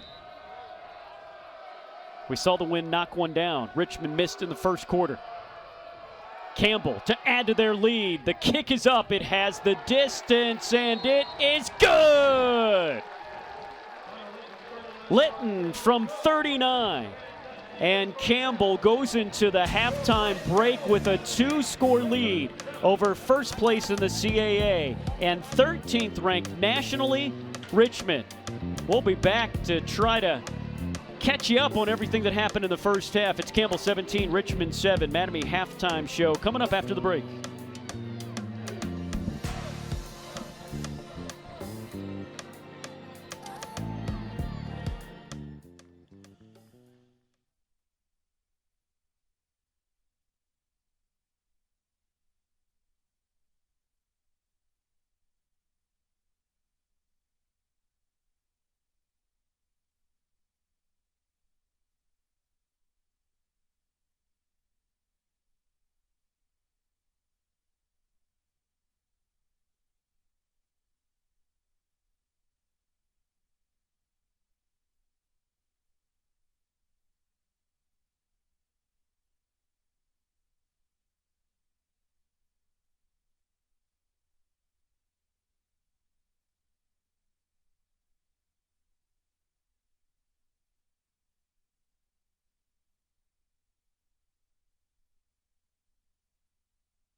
Welcome into the Mattamy Homes Halftime Report. Mattamy Homes, building better, smarter homes, including new neighborhoods just minutes away from Campbell's campus. Head to MattamyHomes.com for more information. Halftime on a beautiful fall day for football in Buies Creek. Campbell leading the 13th ranked team in the nation, Richmond Spiders, 17-7. With Mark Covert, I'm Chris Haymeyer. Emma is here spotting.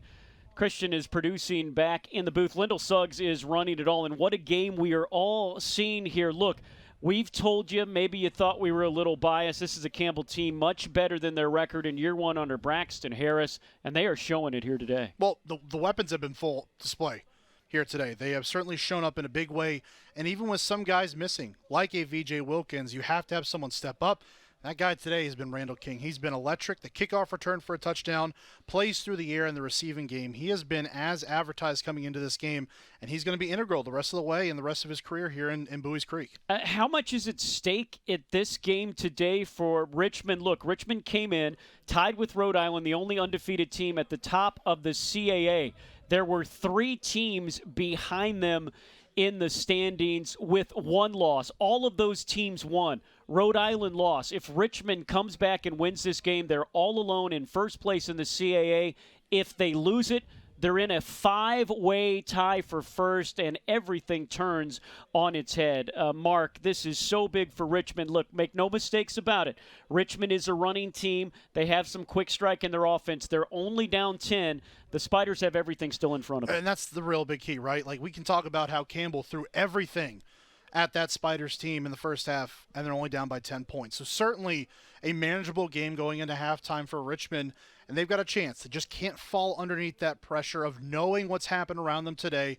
The old cliche will be, hey, we control what we can control, but realistically, that's what it is for Richmond going into half number 2. For Campbell, it would be another signature win. Campbell won early in the season against a top 20 ranked Western Carolina team. When Campbell sees a number by your name, look out. We'll be back with more of the Mattamy Homes halftime report after this.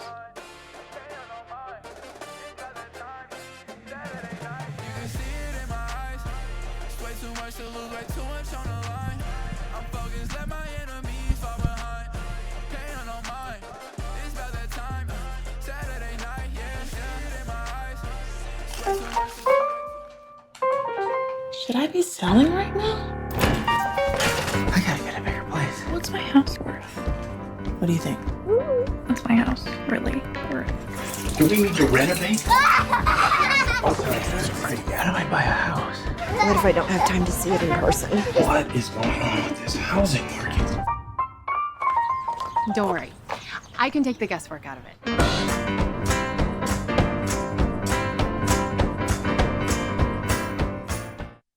I'm John Mart. And I'm DJ. We're part of your Fighting Campbell football team. Just like a quarterback needs his offensive line to protect him in the pocket, you and your family need a trusted insurance provider to protect your home, auto, life, and business. Mangum Insurance is an orange-owned agency with better prices and better service, and they can customize the policy that fits you. So give Mangum Insurance a call today or stop by one of our convenient locations at Coates or Done. Roll up.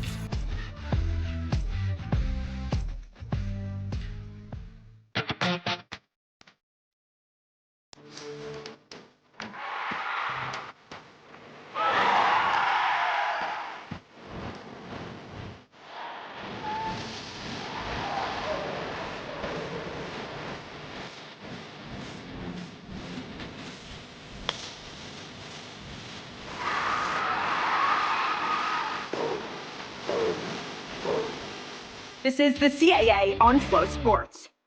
Looking for a reason to try the new $5 meal deal at McDonald's? Here's 1, 2, 3, 4, and the price makes 5. So much. That's everything you get with the new $5 meal deal at McDonald's. Do you remember your favorite McDonald's collectibles? Well, this is them now. Order a collector's meal at McDonald's and choose between 10-piece McNuggets or a Big Mac to get one of 6 collectible cups while you still can. Every broadcast takes time. We're sure you're used to yours starting like this. You're watching CAA football on Flow Sports. It's the Bojangles countdown to kickoff. It's match 2 after day 2. And Campbell and the Central Eagles reignite an old rivalry. Separated by a mere 26 miles, Campbell's closest Division I opponent, the Wolfpack, depart their den to play a team they've never beaten in 17 attempts. In this modern tale of David and Goliath, can the Camels cast the stone that finally lands the killer blow? It's NC State and Campbell. But where it really starts is here. Feel like you're live, but at the end of the day, like that rush is going to get in the way. And when you say tight shot on this side, and say they're kicking out the corner, Yeah. what do you mean by tight shot? I want to see like a really close shot of the box that they're forming. Usually a corner kick, they're forming a box right there by the goal. Right? Because the sprinklers and everything, I only have like 10-15 minutes to get everything, and that's including both teams practicing. So I'll try to get that done really quick today so that you can just hop in and fool around. We're sure you're used to hearing your audio like this. My name is Zach Burley. I'm delighted you've joined us here on Flow Sports. Welcome to Barker Lane Stadium with the former East Carolina tight end, Jay Sunhalter. I'm Evan Budrovich. Inside the booths with Tammy Freese, I'm Lindell Suggs, third member of our crew, Vince Barefoot, patrolling the sidelines. But it really gets tested here. The shots we're getting in camera right now. Oh, it was a headshot. Do I look super techie? So I'm trying to look for somebody. Yeah, I'm keeping talking. I don't know if I need to keep talking, but I'm going to keep talking. Yes. The Jets won against the Patriots. I was really happy about that. The Broncos, we're going up against them next. I think we're going to win that too. The Jets are going to start off the season 3-1, and it's going to be great. That's good. Thank you. Perfect.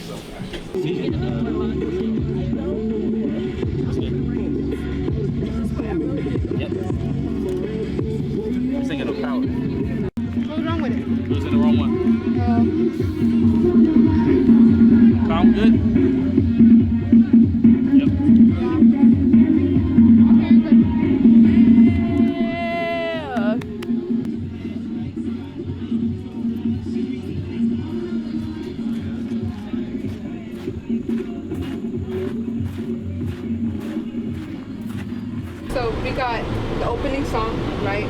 Then we got halftime, highlights, player to watch. And then the blue basically means like going in and out of breaks, right? You would tell her, right? Not me, right? Hey, and I will, because Leno got on me about this on Saturday. Don't use the same blue ones on for every rolling out. Yeah. Change it up. As a director, I'm basically like trying to tell my TV what shots I want from each camera. I'm also like trying to tell my cameras what their frame is during the show, because I want certain frames from certain cameras, because each camera has responsibility. Each camera has their own responsibility. So each camera I want something different. We're also telling a story. So me and the producer are also telling a story. Hello. Testing 1, 2. Testing. It doing the live stream, but yeah.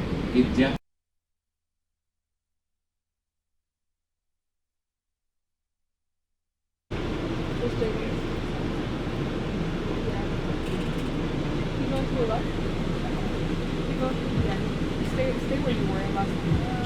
Yeah, there weren't a lot of people. Right there. Now, tilt down a little bit. Right there. Yeah. Make sure your camera's not locked.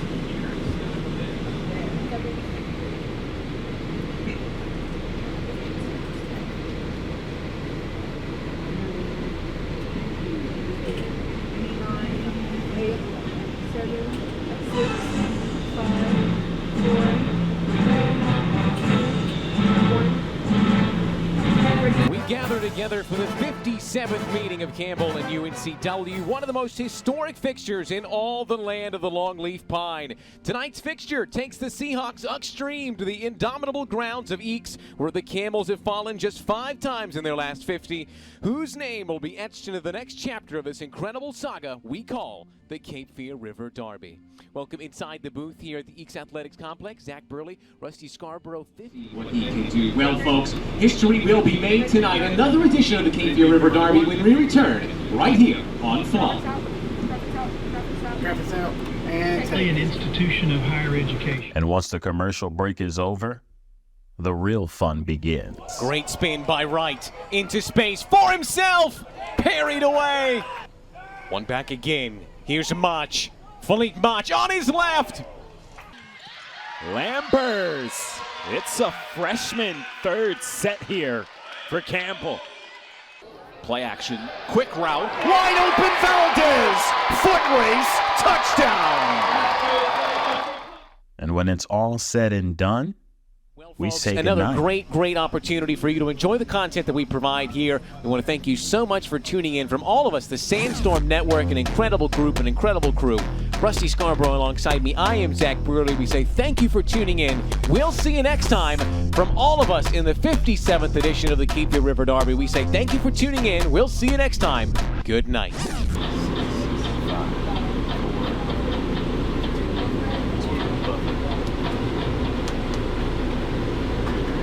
But a good night to you is not good night for us.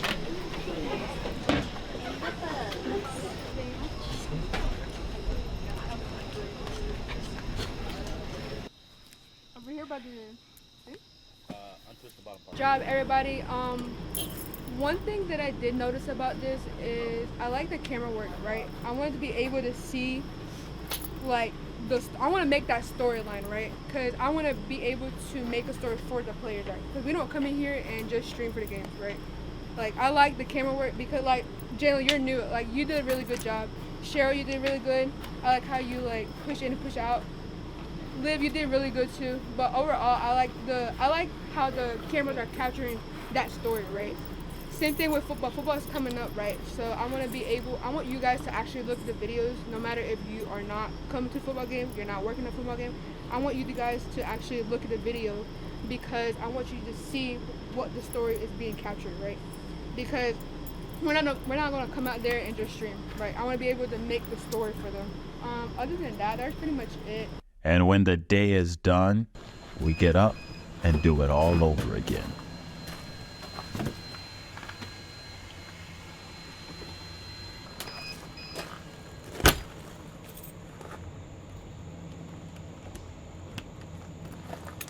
Yep, come on. right. Make it happen.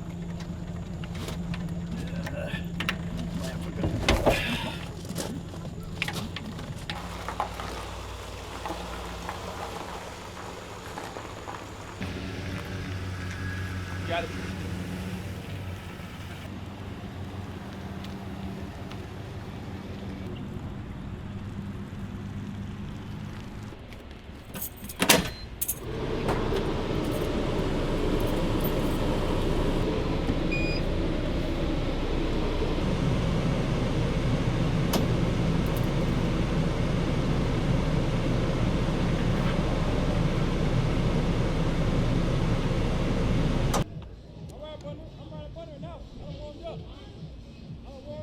Calm is the percentage 64.84%. The roller bags. So see, if it's not this one, it's that one, or the second one over there. That is right in front of your face. Yeah, one. Yeah. Yep. Do you want to act? No. So take the father's name, make it say Anton Rickenstrick is the son of George Rickenstrick, and leave it. You don't need for DSU. It's got the logo up there.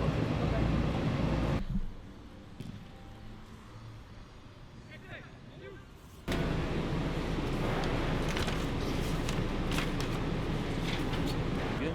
Steve, you good? Good. Sid? Pedro? Producer? Good. Let's have some fun. Let's go. We are not merely an institution of higher education. We are transforming lives and empowering students to become leaders. Leaders in our communities, in our state, and throughout the world. Leaders in innovation. Leaders in service to our neighbors. Join our movement. Join our community. Join our mission. Lead with purpose. Lead with Campbell. At Papa John's, we start with better. Like taking marinated oven-roasted chicken and tossing it in our hot lemon pepper sauce. Or how we hand toss our fresh, never frozen signature dough made from 6 simple ingredients. And now our dough can save you dough when you order from the Papa Pairings menu. Get 2 or more Papa Pairings favorites for just $6.99 each. Better ingredients, better pizza, Papa John's. Order now on the app. Do you love cheering on your fighting camels? Imagine living just a few miles from Campbell University. I'm Maddie Dean with Mattamy Homes, proud sponsor of your fighting camels. Mattamy offers several communities in Harnett County that could be the ideal place for your dream home. Explore our single family and townhomes featuring 2 to 5 bedrooms, up to 3.5 bathrooms, plus 3-car garage options, all created with your comfort in mind. Visit us today and see why a Mattamy home is the perfect place to call home. CAA football is action-packed. CAA football is thrilling. CAA football is gritty. CAA football is competitive. CAA football is grit and grind. CAA football is exciting. CAA football is tough. CAA football is relentless. CAA football is persistent. CAA football is incredible. CAA football is excellence. CAA football is lights out. CAA football is the standard. CAA football united in excellence. Looking for a reason to try the new $5 meal deal at McDonald's? Here's 1, 2, 3, 4, and the price makes 5. So much. That's everything you get with the new $5 meal deal at McDonald's. Do you remember your favorite McDonald's collectibles? Well, this is them now.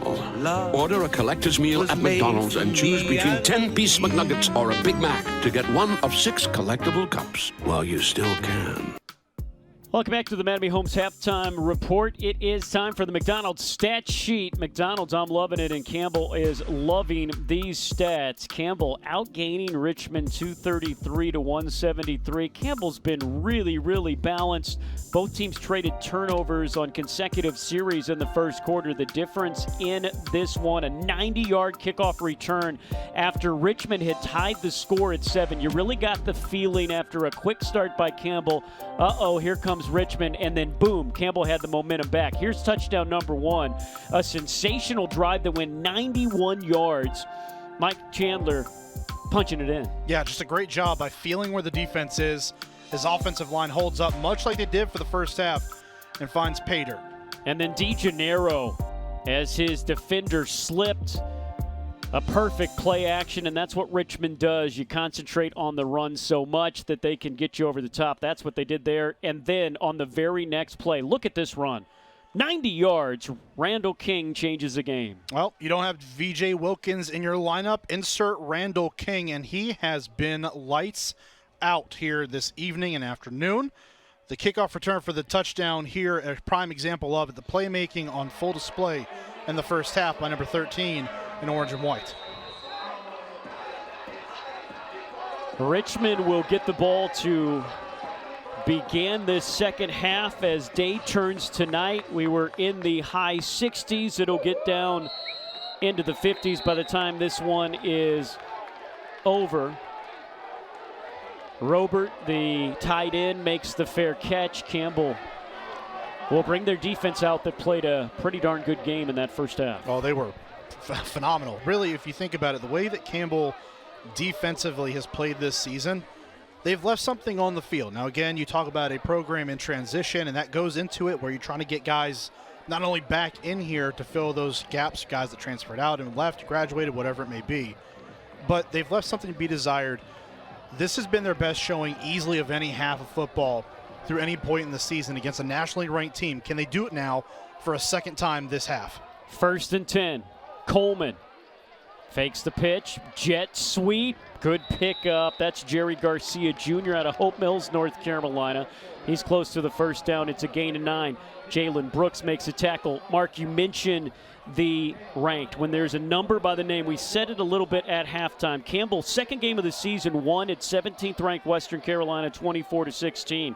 At William and Mary, loses just 35-28 when William and Mary was ranked, as ZPS has the first down and then some. Here is another ranked team. Here is Campbell stepping up to the challenge. Yeah, and they've played to those moments here this year. Now, again, you expect there to be, you don't want to say turmoil, but you expect there to be turnover within a program like this where you've got them hitting the reset button, new coaching staff comes in. So you expect there to be some pains in that regard, but Campbell has done a good job against those bigger opponents. The 3-6 record does not do justice for what this team makeup is like right now. Coleman 6 for 10 in the first half, 110 yards and a TD. And stopped, a rarity. It's a loss of 1. Zach Palmer-Smith usually doesn't go backwards. Remember, when Richmond was driving in the red zone, he had a key fumble that Campbell recovered back in the first half. And they got to contain him here in the second half. You see right there, this defensive front steps up, stymies that offensive line. You've got bodies flying through to come up and make plays. Jalen Brooks gets his hand on Palmer-Smith and allows a couple of other defenders to come over and finish the play off. Jalen Brooks with injuries to Tillman, Melvin. He's the leader. Coleman back to throw. Complete. DeGennaro has the ball out to the 50. A good tackle ends up bringing him a yard short. JoJo Pace out of Long Beach, California makes the tackle. It's 3rd and 1 at the 50. We saw that play call a couple times in the first half. The easy underneath crossing route that opens up with some coverage on the back end. No one was there for Campbell. DeGennaro, the beneficiary of it. 3rd and 1. Crowd trying to get into it. Zach Palmer-Smith, boy, they met him behind the line and still brings him down a yard shy. My goodness, coming in from the wheel linebacker is George Wilson. He was flying, began his collegiate career at Florida State. He shows it there. Take a look. Wow. Unblocked off the edge. George Wilson had a pivotal play in the first half, brought some pressure and knocked Coleman off his spot, forcing an incomplete pass in a big spot. This time, screaming down the line of scrimmage, makes the play at the line to bring down ZPS. Richmond is going for it because you have to, right? 4th and 1. 60% of 4th downs Richmond has picked up this year. ZPS. I don't know. It'll depend on the spot. Campbell with an orange wall, but the spot is going to be a good one. Certainly looks like they picked up the first down, and they did. Cornelius Davis was there, nearly getting the ball back. Boy, a valiant effort. Campbell sent a message there. He just comes into that hole. Maybe it was that shoulder over to the left side. Those 4th and short plays, 4th and 1 is all about will. It's that determination kind of play. Who is going to have the stronger will? That time, like many times on the season, it was Richmond. 1st and 10, barely into Campbell territory. Play action. Coleman fires. Incomplete. Intended for Ellis. Kevin Bailey was there. Ellis, leading receiver for Richmond in that first half. He had 3 catches. See the play action there. Initially, Coleman wants to go to DeGeneres. You see him looking that way initially. Had him on the skinny post down the field. Campbell doesn't fall for it, so he has to go elsewhere. And the tight coverage on Ellis. Great job by Campbell across the board with the blanket coverage. Andrew King, the backup running back who had some good carries in the first half. 6 for 48 yards. He's in the backfield now. 2nd down and 10. Play action again. Here comes the rush. Coleman somehow gets away from it. Running for his life. Gets away from Liverman. And then slides, and there was contact, and there is flags. Almost assuredly going to be targeting at some level. Just don't know on who. There were a couple of different Campbell defenders there. But every time you see those quarterbacks slide down, you have to pull up. Defense number 97, 15-yard penalty, automatic 1st down. Isaiah Potts, unnecessary roughness. There is going to be no targeting. So Campbell penalized for the 6th time today. Richmond has had a couple of penalties decline, but officially no penalties for Richmond. Got to be smarter than that defensively. If you're Campbell, you give up those yards. Do not compound on that and give up the 15. Coleman takes the snap, going for the end zone. A lot of contact and a flag falls. It was intended for Ellis. Isaiah Green was back there, Campbell's highly decorated corner. He's been battling a little bit of an injury. They are hand fighting. They've been into it, but I think it's that last grab at the end. Pass interference. Defense number 13, 15-yard penalty, automatic 1st down. Green has been really good this year. Preseason Shrine Bowl watch list in the top 5 in CAAs and pass breakups. He's on the Reese's Senior Bowl watch list. That time, a little too handsy in the end zone. Just trying to get that hand fighting down the field. As soon as London Ellis tries to go for that football, well, Green still has his hands on him up around those shoulder pads. You've got to back off and start playing the football at that point. 9th play of this drive. Handoff. King, the freshman, keeps it chugging. 1st and goal for the Spiders. They're trying to get within a score. Only that first touchdown in the first half, only the one. So now Richmond's coming out and setting the tone here in the second half. Campbell back against the wall. That pressure, they've got to tighten up in that front 7. It's been a return to form for Richmond here on the first drive of the second half. 1st and goal. King dives for the end zone and comes up short. Boy, the story of this game has been true freshman Randall King receiving, running the kickoff back, doing a little bit of everything. And how about this true freshman Andrew King, the running back from Vienna, Virginia. He has come in to spell one of the best backs in the country and has done one heck of a job. They'll bring that back in. Zach Palmer-Smith now into the left hip of Coleman. From the 1, ZPS into the end zone for the touchdown. A statement drive for Richmond to begin this second half. Can't really ask for much more than that. Your offensive line does its job. Everyone executes around the board, and then the penalties by that Campbell defense compound. Short yardage situation, you know who's getting the football.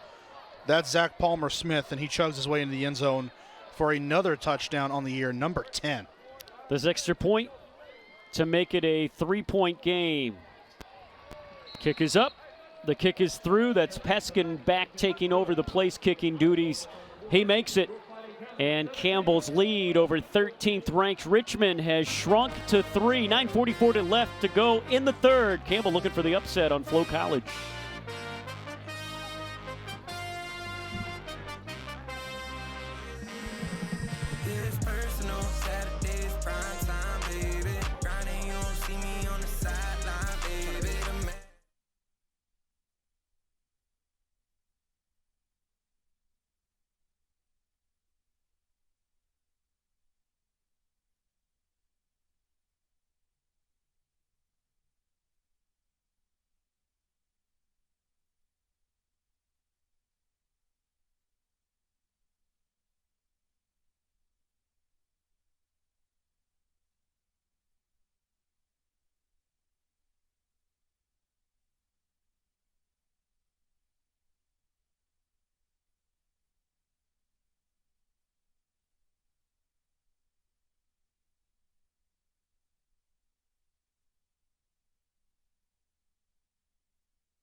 Our Fighting Camel Club play of the game, Randall King. This is the first time he's returned kickoffs. It's pretty darn good. Look, we don't show it right here, but trust us, he takes it all the way to the house. 90 yards as King takes it to pay dirt. That is our Fighting Camel Club play of the game. Check out the rebooted Fighting Camel Club. Donations to the FCC help fund life-changing scholarships for our student athletes. He's back in kickoff now, and that kickoff is going to go up and over to, and a knee on the ground, that time to Barry Tate. So they kicked away from King, as you can imagine, and Tate had to go down for that one, man. The redshirt sophomore ends up with the knee on the ground, so not great field position for Campbell inside the 15. What must Campbell do to keep the momentum going from what they did in the first half? What did they do well in the first half, Mark? Well, lead on that offensive line in that running game. Really, they did an excellent job of getting this defense of Richmond off balance, taking advantage of the rushing abilities of both Biggins, Chandler, Cowan as well in there. So doing their best while working in some of that receiver play between Sincere Brown, the aforementioned Randall King. So they did a good job mixing it up and balancing everything. Expect more of that here in half number 2. Chandler gets away from one, can't get away from the other. And Richmond was bringing the heat from the get-go there. It's a gain of 1. Probably the first time tonight I think we've seen Mike Chandler affected in the backfield by Richmond. You can tell that there's probably going to be a more concentrated effort on getting back there and affecting him running the football. Fitz makes the tackle, 2nd and long for Campbell here. The wind has died as day turned tonight. In the first half, there would have been a breeze behind Chandler, and it might have caused a Richmond field goal. Remember, a Richmond 48-yard field goal hit the goalpost. That's the difference in this game right now, or it would be tied. Chandler scrambles. Chandler skips out of bounds short of the first down marker. It'll be 3rd and short. Okay, let's talk about the pressure. Look, we came in talking about Jeremiah Grant, defensive end, number 2, 5th-year senior, leads the nation in sacks with 11.5. I haven't called his name once. No, I believe only 1 tackle to his credit in the first half. But again, Campbell was doing so much running the football that you don't drop back to pass, you're not getting sacks. So that neutralizes the threat of what he does. Campbell was able to move the football down the field with their running game as well. It's a double whammy. Handoff, that's Mark Biggins, has a hole, has a first down, has more, and he gets off to the 32. Look, when Campbell was having inconsistencies with their offense in the middle of the year, it's because number 4, Mark Biggins, wasn't there to do that on third down. It just fits the mold of that last name so well, it does. And he just runs behind those shoulder pads, those big legs, carrying him through defenders, finishing runs. First down. Back to Biggins. Biggins submarine. Carter Glassmeyer, the linebacker, got in there and brought him down. He is leading this Richmond team with 6 tackles. Good feel for the game Carter Glassmeyer has. Just watches the play develop in front of him and then makes the appropriate read more often than not. Finds himself around the football a lot, and there's a good reason for that. When you're in the middle of a defense like this, where you're that middle linebacker spot and you've got to be active, he's the guy. He's been really good this year. It's a good defense. It's a big defense, and they're coming. He heard me. Who else but number 2, Jeremiah Grant, like a missile, comes through and gets the sack. No hesitation that time by Grant, just getting through, and then once he gets back there, making the play on Chandler. Watch him just on the left side of your screen. He's off the screen right now. Boom, he's right there. He comes in unblocked, and there is no one there. You cannot allow a player of the caliber of Jeremiah Grant to get back there untouched. Chandler gingerly walking back to his position in the shotgun formation here. It is 3rd and long. Chandler was hit hard, but bounces back. He's Texas tough, throws over the middle, complete. Sincere Brown into Richmond territory. One of the best receivers in the country makes a catch, but there's a flag back at the line of scrimmage, but it seems like they're moving everybody up. We see some tough throws from Mike Chandler out here today. A completed catch. Personal foul, roughing the passer. Defense number 5. 15-yard penalty will be added to the end of the play. First down. That was Fitz called for the penalty. First accepted penalty of the game, officially the first penalty on Richmond. And here comes Campbell, add 15 more yards as they're now knocking on the door of the red zone, trying to expand their lead that has shrunk to 3. You could not tell me, looking at this game, that this was Mike Chandler's second start of the year. There's no way. He's making throws out there that you've got to have some starts under your belt for. He's been electric when he's had time to throw the football. King fights, and Brown are the receivers. The back is Biggins. Biggins likes the contact, goes to the contact, and does that. He ran over a man and drug him inside the 30, and that's Matthew Traynor, who, from our eye, is one of the most active and best defenders out there for the Spiders. Really gets down, gets active inside the box in the run game, and that's big on big right there. You got a pretty big safety in Matthew Traynor coming down and making that play alongside the big Mark Biggins. A tough 4 yards for Biggins, who has a broken hand cast on that hand. That time he is drugged down for half a yard, didn't even get started. And who else? Jeremiah Grant. Hey, look, he knows he hasn't been effective in this game. He's going for it. He's starting to heat up a little bit, isn't he? On this drive, already the 1 tackle for loss in the backfield on Chandler. And now this time he drags Biggins down in the backfield, and they are letting him go. Campbell's got to concentrate their effort on him. They did it well in the first half, a minimal impact. Now twice on this drive we have called his name. And on pivotal third down now, we cannot call his name again if you are Campbell. 9th play of this drive that started inside the 15. Third down. They'll go to Biggins. Biggins stopped that time, 2 yards shy. Who else but Glassmeyer? Glassmeyer and Traynor, they're in the middle of that defense, and they're causing problems for Campbell. I got to think you got to go for it here, too. 4th and 2. In a situation like this, a 3-point ball game, you are ahead at home against a nationally ranked opponent. It's a situation where you are playing to win. Settling for 3 here would not be the right idea, and it certainly seems like Coach Harris and his staff have the right idea. Campbell has picked up just 31% of their 4th downs this year. That is last in the CAA. Sincere Brown in motion. They'll fake to him. Here comes the rush. Chandler throws it up. Complete catch. Fights for the first down. Oh, it said it's incomplete. Did they? And did it pop out at the end? Oh, my. Even the band thought it was a first down. Ruling on the field is an incomplete pass. The result of the play is a turnover on downs. First down, Richmond. We'll get a great look at it here.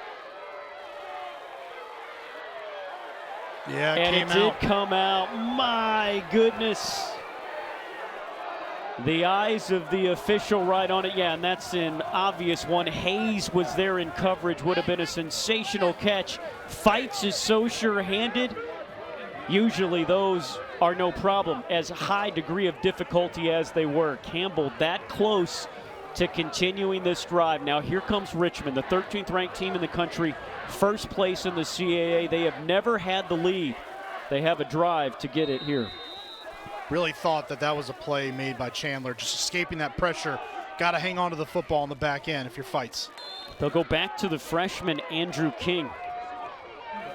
So Andrew King coming into this game had just 33 carries, and why wouldn't you? Zach Palmer-Smith is nearing in on 1,000 yards this year.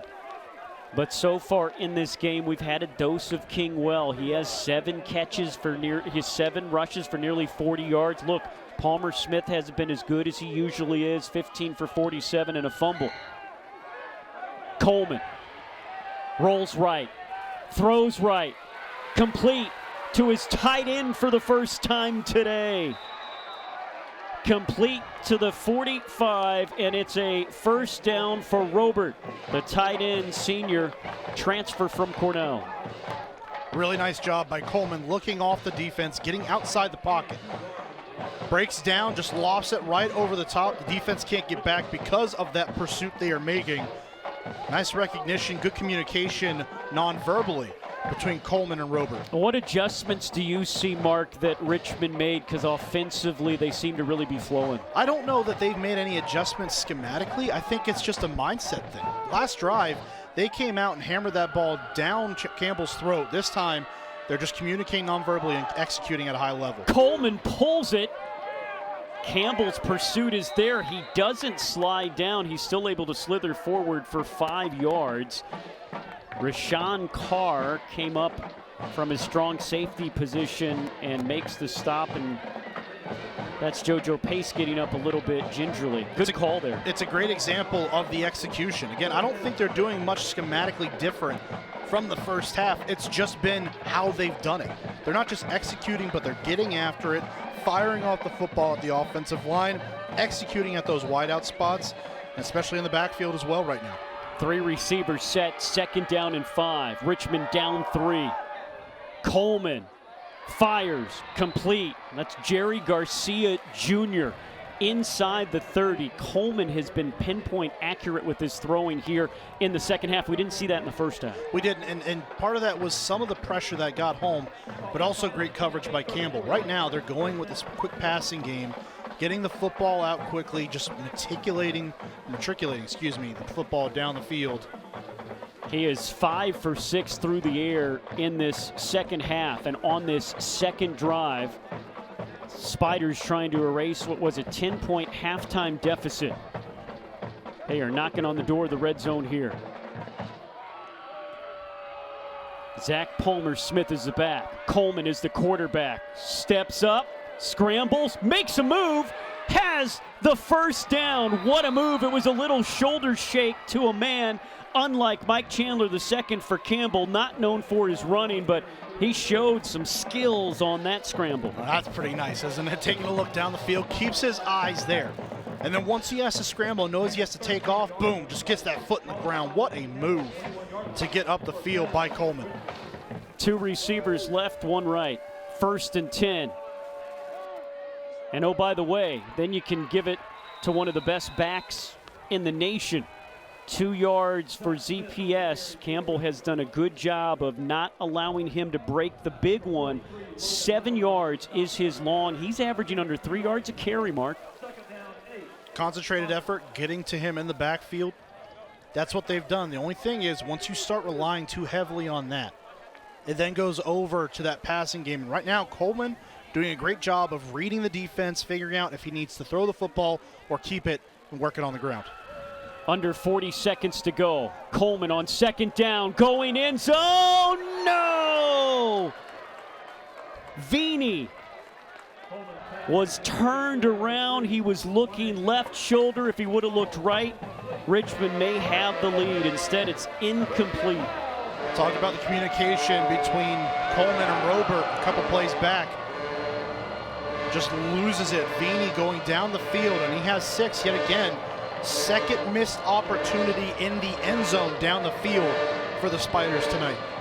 A 48-yarder on this side of the field for Richmond in the first half with the wind blowing in their face that had died, hit the crossbar. They are certainly, Richmond is in field goal range to tie it if they can't convert. Third down, going end zone, post play, and he just overshoots his man. DeGennaro was open. Coleman had DeGennaro opened in the first half. Coleman has been so good, but he's missed a couple of 6-point opportunities. And this throw, he made way more difficult than he needed to. There's no one on the inside part there. So DeGennaro gets inside. Just throw the football to the inside, more towards the goalpost, flatten it out a little bit, make it easier. That time too vertical, leads his receiver too much, and they miss yet again. 36 from Peskin. The kick is up. It has the distance. It is good, and we are tied. You knew Richmond was going to come out biting. The Spiders have tied this up at 17, scoring 10 unanswered. 25 seconds left to go in this third quarter. Just a tremendous job fighting back here in the third quarter, not allowing Campbell to get on the board. Richmond comes out. Of course, you want 7 there in those last 2 plays. Depending how this game goes the rest of the way, could end up playing a major factor in the outcome. But as of right now, 10-point deficit at the half. Consider it erased in the waning seconds of the third quarter. And here we go. 9 plays, 56 yards. It took 3 minutes and 58 seconds. Richmond just unlucky there a couple different times. That throw previously, 2 previous, was on the receiver. That one was on Coleman. And now we are all tied up.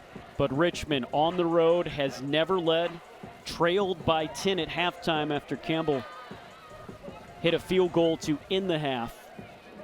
And as Mark says, they have erased that deficit. Here's what's on the line. If Richmond comes back and wins this game all alone in first place in the CAA, undefeated on top of the conference with 2 games to go. If they lose, they are in a 5-way tie for first place.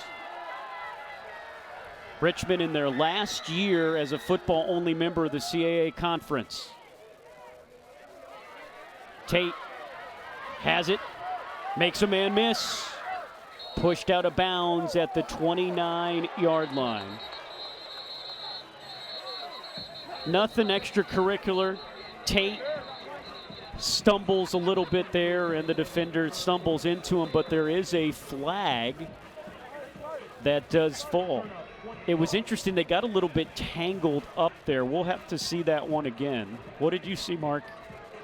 I'll be honest with you, I'm not sure what I saw. There was just a massive humanity down there. And maybe that was a little extracurricular. Maybe they want to put a lid on this. We'll see. During the return, personal foul, face mask, receiving team number 23. Half the distance to the goal, first down. Had nothing to do with the shenanigans on the sideline. And that is what Campbell does not want. Penalty number 7, and it backs him up to the 15. Had to have been right at the end of the return. If that was the case, because it would have been on Tate. So him grabbing the face mask of the defender that forced him out of bounds. That's where the flag was thrown at. So you have a fairly good return, give your offense a chance of good field position, and just like that, they're backed up yet again. All the way back to the 15. Now, can this offense find some consistency that it lacked on the first drive of the second half? This is just the second drive of this half for Campbell. Handoff. J.J. Cowan battles his way through past the 15, and that'll bring us to the final quarter. Campbell talked about winning the fourth quarter, something that they haven't done in previous years. If they win this fourth quarter, they'll upset their second top 20 ranked team of the year. Come on back for the finale. The end of the third quarter.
It has cooled off considerably. It was pleasant for the fall, about 67, 68. A chill in the air, but some hot action on the field. We are tied at 17. Campbell going toe-to-toe with the first-place team in the CAA, the 13th ranked team in the nation, ranked 9th in the coaches' poll. Here we go. Back to where we started. Even on the scoreboard. J.J. Cowan has a big hole and a lot of room to run. Pushed out of bounds at the 35-yard line. My goodness, what a play. 50-plus yards for the sensational sophomore. Oh, we talked about Chandler all night. We talked about Biggins here in the second half, but this time it's Cowan. One cut, one broken tackle, and he's out the gate. And it's a foot race from there down the field. A little bit extra yardage after the contact at the end of the play, too. That is what this Campbell offense needed. That spark they've been searching for since the first half. Hey, excuse me. It seems like he's been here longer. He runs like someone that has been here for a while. He's a true freshman. The hometown hero from down the road in Irwin. They'll give it back to him, and not quite as many this time, but they'll take 3. Look, Campbell had just 51 yards in that third quarter. They only had the ball for one series. This is their second series, but that was much needed. Officially 47 yards from Cowan. And right outside of that area where you would feel comfortable with even kicking a field goal. So it certainly flips the field back into the favor of the Fighting Camels. See what they can do with it now. Cowan again straight up the gut. He is smothered for a gain of 1. 3rd and 6. Today on third down, Campbell 7 for 12. And that right there on third down in a football game, more often than not, you're in the lead. But right now they're in a dogfight, tied up. 7 for 12 is where you need to be on third down to put yourself in a position to win football games. Can they do it again? They're almost assuredly going to put this football in the air here on third down, or at least Richmond's going to force them to. Sincere Brown is in the slot. Third down.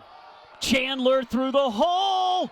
Coming in. Knifing in. Making a sensational play that keeps him short of the first down. Who else but Matthew Traynor?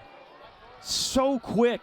6'1", 200-pound. He's just a redshirt freshman out of Marietta, Georgia. But it looked like Chandler had it after he broke a couple of tackles, and now here comes Campbell. Campbell 0 for 2, going for it on fourth down tonight, and they're going to go for it. This is really the edge of the range for their field goal kicker, Litton. Fourth down, Chandler throws it up, end zone, intercepted. To run it out and get it near is Jabril Hayes. And the second turnover on the game, Chandler basically a punt on that play. But Campbell coming up empty after getting on it. The field is an interception. First down, Richmond. See Chandler kind of points his finger and directing traffic, trying to get Brown to go into the end zone. I don't know if Brown didn't see him or just didn't have enough time, but that pressure affects Chandler enough that he just throws a prayer up there going into the end zone. Brown nowhere close to it. And you had to know pressure was coming on fourth down. That's what Richmond has tried to do here. They're getting more bodies in the backfield, offsetting that running game, trying to get the passing game off balance. And so far here in the second half, it has worked to perfection. And Campbell gets some penetration. ZPS, as they call him. Palmer Smith, the hyphenated last name, doesn't really roll off the tongue. Instead, Campbell right there with Isaiah Potts. Potts broke through and delivered the hit. David Mansi-Vaninka was there as well. Campbell doing a really nice job on defense. Even with those 10 points surrendered in the third quarter, they have done a nice job for most of the night in just keeping this offense offer them enough that they can't execute at the level they're used to. Back to throw, Coleman going for it, De Janeiro just off his fingertips. You got to credit the blanket coverage by Isaiah Green. You remember Green was a couple of steps behind on the Woodbay touchdown. That time he was in his hip pocket. Well, he was right there, and he almost went to the outside. And I wonder if he was trying to lure Coleman into that throw. See him right there, just stays the outside. And the football, if it's thrown again back to the middle, that's a catch by DeGennaro. But because it's not, it allows Green to come back over the top and make a play on the football, resulting in that incomplete pass. And now the Campbell crowd getting into it. This is 3rd and 11. Richmond has been bad on 3rd down today, 1 for 7. Coleman tries to pick one up deep in Campbell territory. Pump fake, sets, throws, incomplete. And forcing a punt from the shadow of their end zone. Campbell's defense holds. JoJo Pace was in on coverage deep downfield. The pressure has not gotten there in the way that you would like for it to, but Campbell is doing a spectacular job in its secondary of finding the football, playing the receivers, and not allowing easy throws down the field. There have been a lot of contested passes tonight. There have been a lot of incompletions down the field tonight, so really nice job by Campbell on the back end of holding up when it's needed to most. Brandon Feitz hovering around the 50. Richmond in the top 5 in the nation in net punting. Trussler has 2 punts for 72 yards. That has a bunch of hang time and will take a Campbell bounce. Allen brings it down at the 43, and we'll go to a break. What a game in Bowie's Creek. Sole possession of first place on the line for Richmond. Back after this.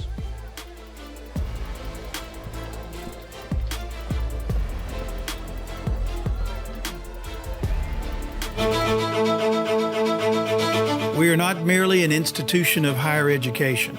We are transforming lives and empowering students to become leaders. Leaders in our communities. In our state and throughout the world. Leaders in innovation. Leaders in service to our neighbors. Join our movement. Join our community. Join our mission. Lead with purpose. Lead with Campbell. I'm John Mark. And I'm JJ. We're part of your Fighting Campbell football team. Just like a quarterback needs his offensive line to protect him in the pocket, you and your family need a trusted insurance provider to protect your home, auto, life, and business. Mangum Insurance is an orange-owned agency with better prices and better service, and they can customize the policy that fits you. So give Mangum Insurance a call today or stop by one of our convenient locations at Coates or Done. Roll up.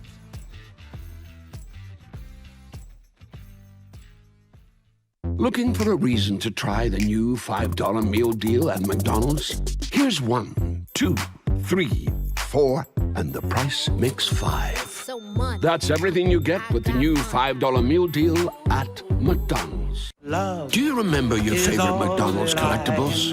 Well, this is them now. Order a collector's meal at McDonald's and choose between 10-piece McNuggets or a Big Mac to get one of 6 collectible cups while you still can. Richmond's defense, one of the best in the CAA coming in. They've turned Campbell over 2 times, but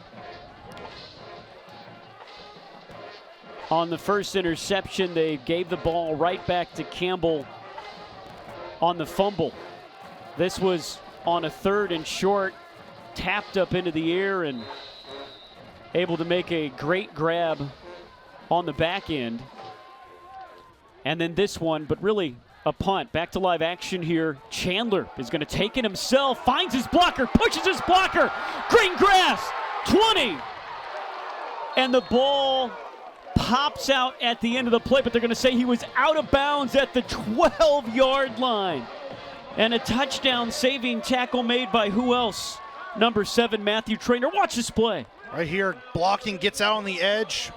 One-on-one, great job by getting out there. Chandler has green grass. But again, Matthew Traynor from that safety spot for Richmond saves the day. He has been all over this field tonight, Chris. He has made play after play after play. Saw him with the interception in the first quarter, and he has been a heat-seeking missile out of that safety spot. Tackle number 10. Chandler Nothing there. Make it tackle number 11. 9 have been solo. He also had that first interception you saw on that highlight reel. Chandler's got to hand that football off right there. Biggins had a clear path to the end zone. If he hands that football off, just a little too greedy that time, makes the wrong read, and that results in that loss. Now again, the range for Litton this year, between 30 and 35. That's where Campbell is right now. You get the feeling they need a touchdown if they're going to win this game. Loss of 2. Touchdown, Brown! Sincere Brown with a touchdown to give Campbell the lead and the all-time season record for receiving touchdowns with 11. How do you get your best wide receiver the football before the coverage comes over? Early in the play. Quick passing gets him the football on the slant, works the route well, gets the inside spot. And that's nice and easy. Play action with the read over the top. As easy as it gets. And Chandler delivered that as he was mugged. The all-important point after goes up and goes through. Campbell, after taking some punches from Richmond in the third quarter, leads 24-17. Richmond had done a fantastic job of bottling up Sincere Brown until crunch time. Brown makes another clutch catch. And think about where Campbell starts this drive, no less. You can go back to 2 drives ago. The long 47-yard run down the field by J.J. Cohen flips field position. They don't score on that drive. They throw an interception, but a 3-and-out by the defense forces a punt back towards midfield. You have the long run by Chandler on this drive. It makes it so much easier to go down the field when you play that field position game and they're able to execute. Let's watch here. Trainer this time comes down the field, too aggressive. Great read by Chandler, seeing the safety and Trainer come down. Makes the right read that time, makes the throw, and from there it's Pater. 11 touchdowns this season. He breaks the tie he was in with a couple of Campbell great receivers in Aaron Blockman and Caleb Sneed. Brown came into the game 111 yards away from 1,000. And tonight, Richmond has done a good job against him, quote unquote. 7 catches, 62 yards, and that huge TD that has given Campbell the lead back with 9:59 to go in this game.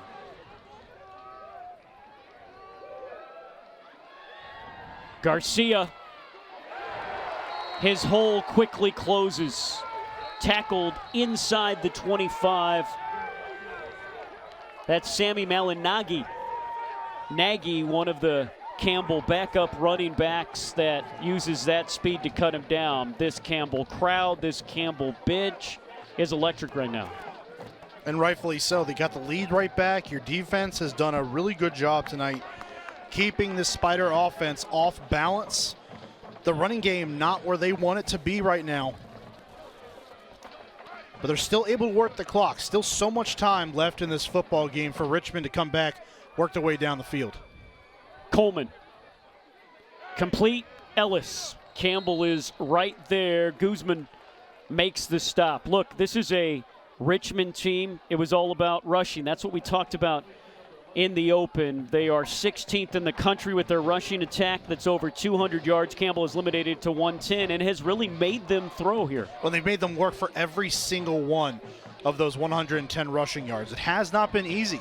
Campbell has put the onus on them to do that, and just like the Richmond defense has done, Campbell has forced them to pass. And they have bottled up one of the best rushers in the nation. Nowhere to go for Zach Palmer-Smith on second down. Campbell limits him to a gain of 1 or 2 ZPS, as they call them. 18 carries, 48 yards, averaging just 2.7 per. Not what he's used to, and not what this offensive line is used to. They've held up in pass protection today, but the running game just hasn't been there. Campbell has brought the bodies down into the box, and they have played more physical when they have needed to in that running game. Now the question is, 3rd and short, can they get off the field here?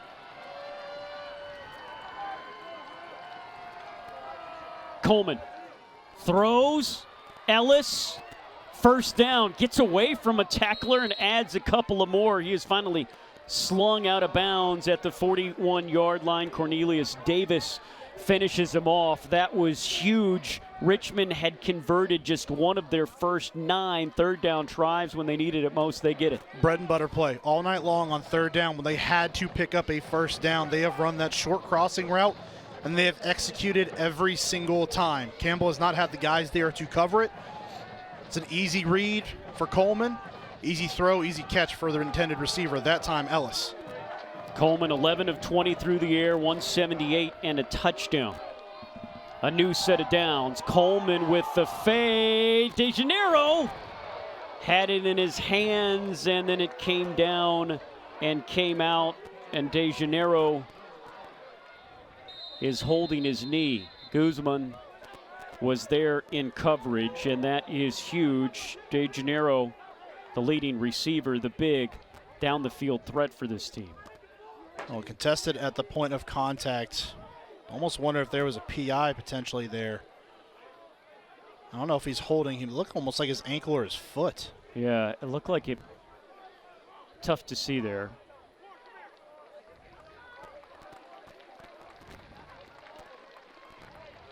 And that doesn't look good, as speed is so much a part of his game, and he's having trouble getting from one side of the field to the other. What's at stake? A whole lot for Richmond. Look, they lose this game, they'll still be in first place, but they'll be in a 5-way tie. And at that point, you're certainly waiting on some things to shake out your way.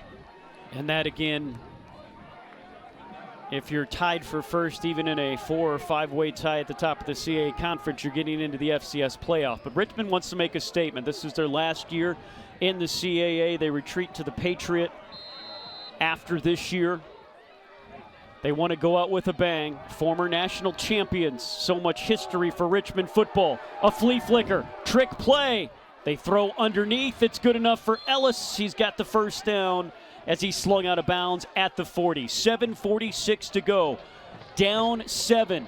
All their timeouts. Here come the Spiders. And here comes a topic you don't talk about a whole lot, the evolution of the flea flicker in today's game of football, right? Usually it was tossed back to the quarterback or taking a shot way down the field. Now it's got that built-in safety valve coming across the field. Doesn't like what he sees down the field, so Coleman, smart, dumps it off to Ellis coming across, and he's open.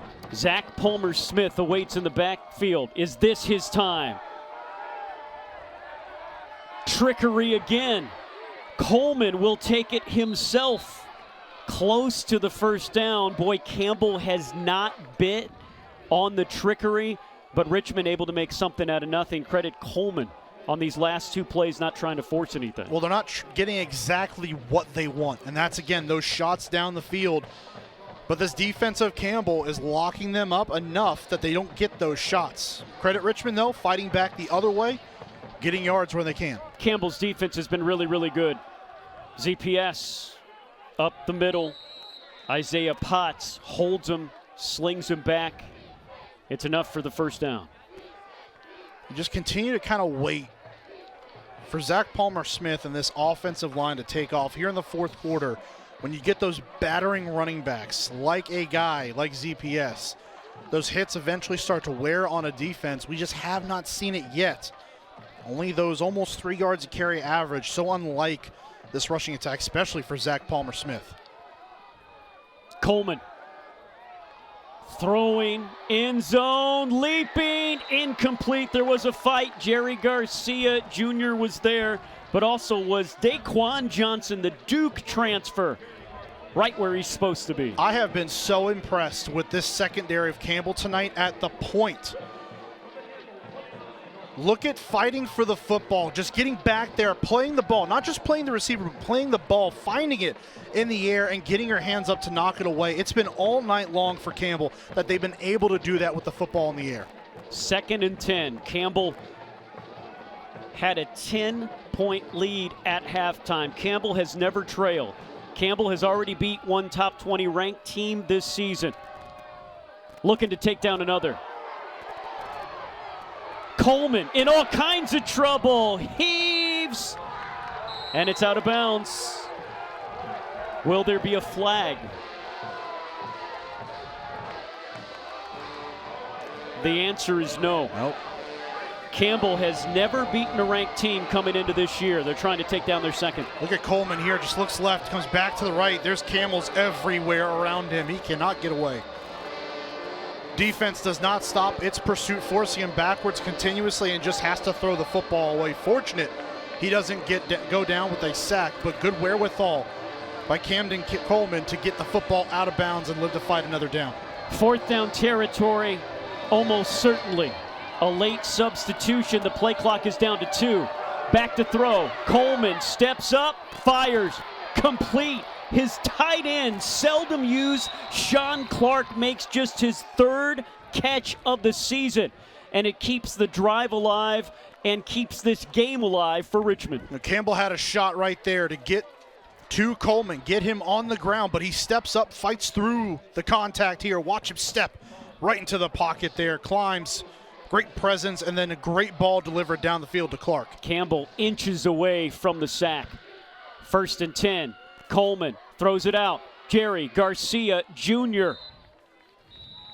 gets up to the 9. Good gain on 1st down. Time not an issue. Richmond and Campbell, just the 2nd time they've ever met. Richmond handily beat the Camels up in Richmond last year. Campbell taking on Richmond. Richmond's last year in the CAA. Football-only member. They'll go to the Patriot League next year. Trying to stay undefeated and in sole possession of 1st place in the CAA. Coleman back to throw. Throws complete. We're a point after from being tied. Javion Griffin from nearby Williamston, North Carolina. What a time for his 1st touchdown catch of the year. Only 10 catches on the year coming into this one. Seldom used, but in a big spot, you need anyone who's going to make a play. This time it was Javion Griffin. And that crossing route, again, it has been open all night long. Campbell has not found an answer for it, and yet again, it is wide open. A couple of huge plays on that drive from a couple of guys that don't have very many catches this year. Richmond with a couple of trick play attempts. They are pulling out everything just to get tied with this Campbell team. And we are tied at 24. We are tied again as Campbell has 4:45 to go. All of their timeouts, everything set up for a fantastic finish. We'll take a look at Richmond, what they have done. Down 10, just 1 touchdown in the 1st half. And here we go. Richmond getting the offense going here. This is going to be this entire drive, as it was 12 plays, 76 yards. It took 5 minutes and 9 seconds. What a response here, Mark. And notice there's not a lot of running. I mean, it was trickeration. It was getting the football in the air with Coleman and his receiving group. Ellis involved. Everyone goes down the field, obviously finishing it off at the end of the drive with Griffin, but multiple receiving threats. The only thing you got to worry about, DeGennaro, what's his status? He goes down on that drive. He leaves with what looked like a foot injury. So what's his status going forward? Now Campbell, 5 minutes left. Your chance to respond and send a shockwave throughout the CAA. Randall King is back, and he calls for the fair catch. Smart from King there. King ran a 90-yard kickoff return back for a touchdown in the 1st. Chandler has a touchdown run. Campbell's quarterback, Sincere Brown, caught the go-ahead touchdown that now will be a highlight as he breaks the season touchdown record. And here's Campbell after a scoreless 3rd quarter, their offense cranking into life. Can they upset their 2nd nationally ranked team this season, their 2nd nationally ranked team ever, and the 1st time here at home? Important to know, they have to be able to run their offense under regular circumstances. Don't start playing to a situation. Just run your offense as you have all night long. Chandler, the handoff. Big ends, gets about 1.5 yards. You're right. Campbell is taking this like it's a normal drive in the first half, and they can. 4:30, 3 timeouts. Time's not a factor at all. It sure isn't. But here's the one thing that's kind of been noted. Mike Chandler has not run the football here much the last couple of drives. And you wonder if maybe he's protecting himself or if he's just reading the defense, but he ran a whole lot more in the first half than he has here in the third and fourth quarters. 122 yards tonight. Chandler making his second start as a Camel, and throws in and out, fights. Couldn't bring it in. Wayne Galloway was there. Tight window, good coverage, and now a huge third down because speaking of time, you could give it back to Richmond with a ton of time. And 3 timeouts of their own as well. Biggest third down of the game here. What can you draw up? And for Campbell, what can you do to protect Chandler long enough to negate this pass rush of Richmond and allow him time to survey the field? 3rd and 9. Chandler. Over the middle, incomplete. It would have been short of the first down. Glassmeyer was there. And now Campbell, an inopportune time for a 3 and out, as they will be forced to punt the ball back to Richmond with 4 minutes to go. And now you ask your defense to go out there one more time, give you one more stop. That pressure straight up the middle that time. Great call defensively by Richmond. Get that football out of the hands of Chandler quickly. Force that urgency in his head to get that football away. Vini is back. He's going to get away. And Campbell downs the ball at the 36. They might have had a chance for it to roll a little farther. And now what I just said for Campbell, you'll say for Richmond. Look, this is a team that we didn't see it a lot last drive. Campbell's defense has a lot to do with it, but this is a team that is built on the run. That's their strength. And now they have 3 minutes and 53 seconds. The 2-minute timeout, remember, new in college this year, and 3 timeouts. Essentially 4 timeouts to deal with here. Campbell's defense that has been so good tonight, allowing just 124 yards rushing to the 16th ranked rushing team in the country, is going to be asked to do it again. Still no DeGennaro on the field as well. Went out with an ankle injury on the last drive. 1st and 10. Coleman has been pretty good in this second half. He has a lot of time, and that is intercepted at the 40-yard line.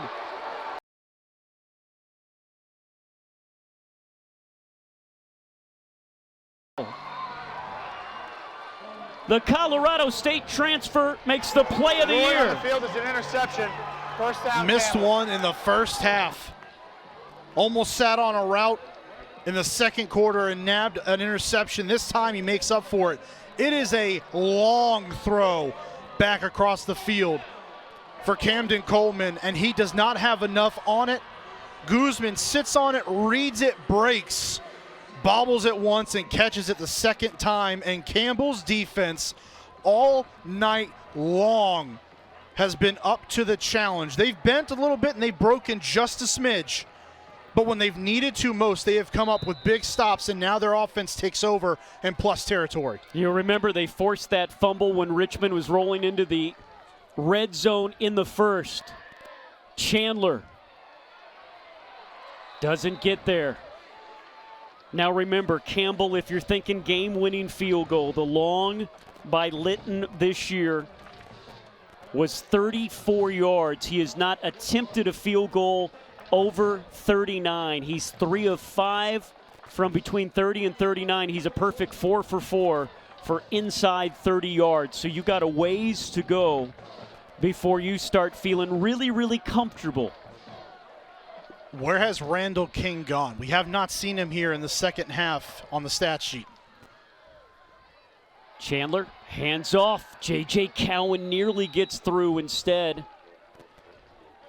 He is stopped at the 36-yard line. Both defenses bowling up here late in the fourth quarter. It is 3rd and 6. Campbell has to get it to the 30. And they're going to put the football in the air here, or at least get it into Mike Chandler's hands. It'll allow him to make a decision on his own. Does he keep it on the ground, or does he put the football in the air? He has been, when he's had time, spectacular with ball placement tonight and getting it to his guys where only they can. King, the freshman, on the top of your screen. Sincere Brown, one of the best receivers in the nation, at the bottom of your screen. Chandler will hand off. J.J. Cowan can't get there. He goes to the 35. You get the feeling they were thinking 4 downs all along. The offense will stay on the field here. 4th and 5. But if you're going to go that route and you're going to keep it in that situation, why not throw it? Why not get the football in the air if you're going 4th down territory anyways? 2-minute timeout. It's the 2-minute timeout. Do not go anywhere. Campbell trying to pull off the upset. Richmond trying to stay in first place. 2 minutes to go from Buies Creek.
Tie game.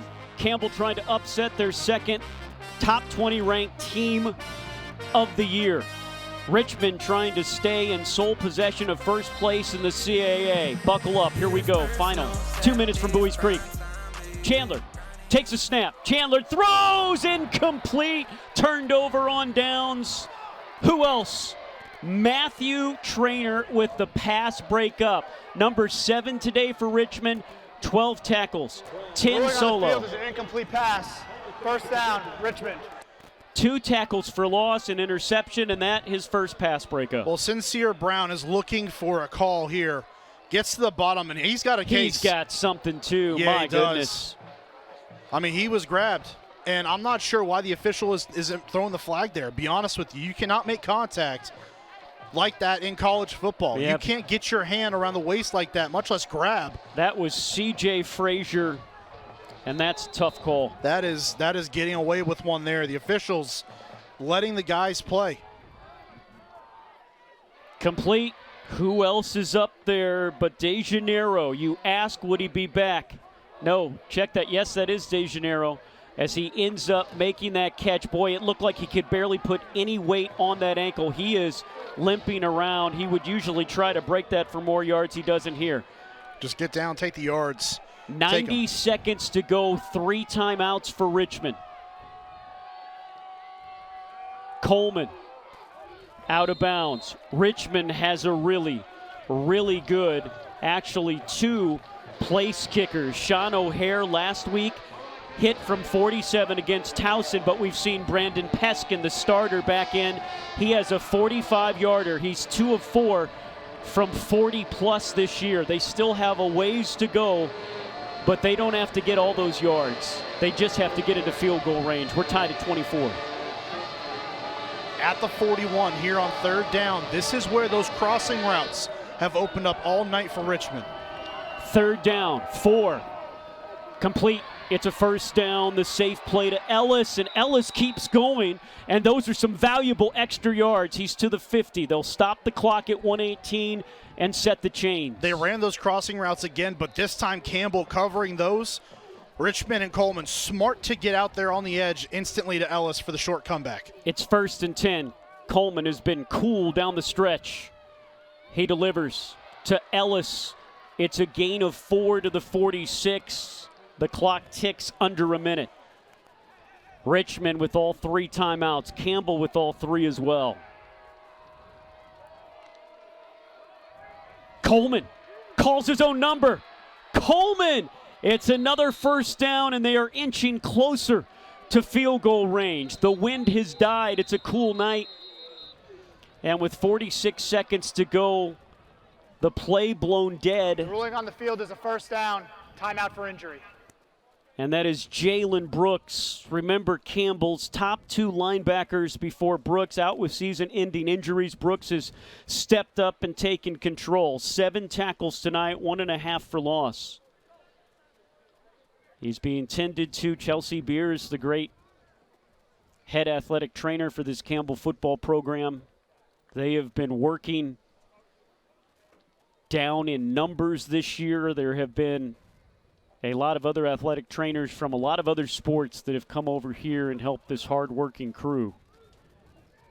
Campbell has been bit by the injury bug here down the stretch. What an amazing performance by a Campbell team that not many thought would put up a fight against Richmond, except everybody in orange and everybody in this building and everybody in this crowd. They knew what they had here, and they're proving it tonight regardless of what happens in the final 46 seconds. Well, again, there have been so many signs throughout the season that there's still a good foundation here in Bowie's Creek for what this program can become. Coach Harris and his staff coming in here and making the changes that they did. But a lot of players stuck around, a lot of really important players stuck around. They brought in a lot of impactful transfers as well. So you think about what they've done here tonight. Again, going up 10 at halftime, now in a position where you're tied down the stretch. 1st and 10. Coleman rolls, fires, complete, and the catch made and out of bounds. Boy, that's Griffin that makes that catch. He had the touchdown catch that tied us at 25. That is just his 12th catch of the year. I don't think we've talked enough about Caden Coleman tonight, though, or Camden Coleman, excuse me. He's been fire. The second half, he's been sensational, and there he calls his own number, and there he smartly gets out of bounds. And it's a long field goal right now, but as I told you, 45 yards in, that's in the range. 30 seconds to go. Campbell head coach Braxton Harris, he has not gotten the calls down the stretch. And again, we saw that one, what was a seemingly pretty darn obvious pass interference call on that last drive. Would have been a first down, would have extended the drive. Campbell might be in line for a tying field goal. Instead, it's Coleman. Again, calls his own number. Again, heads for the sideline. He is pushed out inside the 15. And now that field goal gets a little easier. Well, the field goals now become secondary. He gets pushed out of bounds with 24 seconds left. And they're at the 13-yard line because of these great running abilities, the calmness of his game tonight here in crunch time, the one interception being that mistake. But if you told me that Richmond had an opportunity to win a football game with Zach Palmer-Smith only has 53 yards on 19 carries, I would have called you a fool. It's been because of Coleman. 1st and 10. They'll give it to Zach Palmer-Smith there, who again gets nothing. No gain. 15 seconds to go. They're going to let it run down. They're going to call timeout. And now actually with a couple timeouts left. Campbell, their first of the half. Okay, so seconds. Campbell calls a timeout here. Why don't you call that earlier, though? I mean, the play ended about 6 or 7 seconds ago. You got to call it. If you're going to call a timeout, you got to call a timeout. It's interesting now because with the timeouts that Richmond has, do you try to center it up here? It's on the right hash. Sometimes these are a little bit more difficult because now they've gotten this close. Again, they are well within the range of Brandon Peskin. Peskin this year is 8 for 12. He is 1 for 2 tonight. He missed just barely from 48, so he definitely has the leg. But now you can, do you get cute? Do you play with it here? They might do something like that, hand the ball off and get to the middle of the field. Well, here. that depends on where their kicker ends up wanting the football. That's also true. It's comfort level. Campbell's going to be scratching and clawing at this ball. Coleman dives forward. I guess he wanted it between the hash marks, and he will have a straight-on shot to try to give Richmond the wind. 4 seconds to go. Timeout. Campbell, their second of the half. 30 seconds. Please reset the game clock to 5 seconds. 5 seconds. Mark, I can't tell you what's going to happen in these final 5 seconds, but I'll tell you this. 4 different times this year, Campbell head coach Braxton Harris has used a timeout to quote-unquote freeze the kicker, and those kickers are 0 for 4. Something tells me that we'll line up and we'll have another pause in the action. Well, it's certainly possible. Certainly a tall task, at least for Campbell here, from 13 yards out, middle of the field. If there was a time for a block kick, it's probably going to have to come off the edge. Timeout. Richmond, their first of the half. 30 seconds. Richmond beat Braxton Harris to it, as they are going to see how Campbell lines up, because, again, Campbell is going to bring everyone they can to come through there. This will be about a 28, 29-yard field goal. Peskin this year, 3 for 4 between under 30 yards. He's 3 for 4 under 40. And it's, if the rush comes up the middle, it's going to have to be a tremendous rush, because the kick's going to be high. It doesn't have to be low. So chances of you getting a hand on it up the middle are lower. It's going to have pressure off the edge for a chance to block this one, more than likely. For sole position of first place from 30 to keep Richmond's dream of a conference championship alive, there is flags. Ball start. Offense number 55. 5-yard penalty. How about that? Third down. A false start. And this will make it a little more difficult. A little more interesting. Push it back to 35. And do you wonder, if you're Campbell here, do you call that last time out? Freeze him yet again, make him think about it again. Peskin from 35. Peskin, the kick is up, the kick is good. A second remains, but Richmond seemingly has escaped the upset. You talk to anyone across college football, going on the road is one of the hardest things to do. 2 seconds. Richmond comes down here. That 3-hour trip down 95 to Bowie's Creek, and comes into an environment that not a lot of people expected them to be in a dogfight. But Campbell comes out here, they give them their absolute best shot, and the Spiders still find a way to make their way down the field when it mattered most and take the lead with 2 seconds left. There are no moral victories, and this one's not over yet, but Campbell has played one heck of a game. And give Richmond credit. Down 10 at halftime, they have come back. And Richmond, in their final year in the CAA, if they can get Campbell down here in these final 2 seconds, will have sole possession of first place in the CAA. Rhode Island, the only other undefeated team in conference, loss. They will be 4 behind them with 1 loss at the end of tonight. Timeout. Richmond. Richmond. Their final of the half. 30 seconds. Richmond's going to call timeout to talk this over, but Mark, What a game Campbell played. Oh, absolutely. Really from both sides, right? Again, we just mentioned. Correction, this is Richmond's second timeout of the half. Second timeout. We just mentioned how Richmond has the resilience to come down here. You're down at the half. You fight your way back, and you take the lead here in the waning seconds of the football game. But for Campbell, and you noted, there's no moral victories. But when you talk about a team that has a new coaching staff, you have new players come in, so much turnover and so much change. When you have games like this where you lose by 3 here, you play a tight game against Rhode Island on the road, you lose barely to Stony Brook. I mean, there's several opportunities this season where it could have been a W instead of an L. And certainly you don't want to stomach those L's, but you at least can look at that and say, hey, we're close. It's a play or two here or there that makes a difference in those ball games. It's no exception here tonight, but Campbell has got a good foundation here with this new coaching staff and the new regime. Campbell will use their final timeout. Campbell, their final of the half, 30 seconds.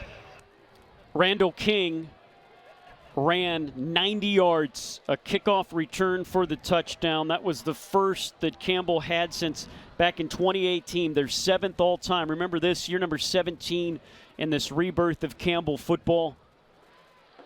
And going toe-to-toe with a team that if they win tonight, they still have a ways to go. They'll be at Hampton next week. Hampton lost tonight, but Hampton is a lot better than the Hampton of the last couple of years in the CAA. And then at home against William and Mary in a rivalry game, who knows?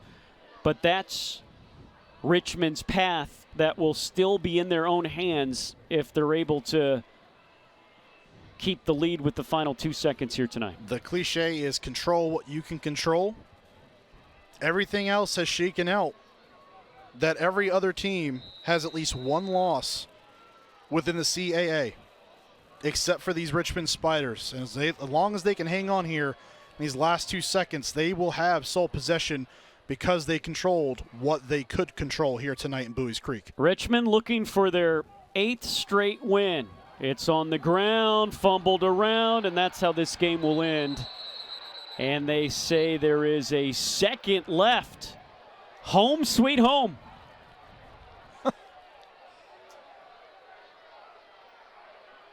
I guess I'm trying to figure out how there's still a second left, because that felt like a lot longer than a second. The officials are trying to figure it out as well. Because it hit the Campbell player initially, bounced off of what looked like his calf. You got to love being here in Bowie's Creek. The ruling on the field is the clock did not start immediately upon touching. 2 seconds ran off the clock. The game is over.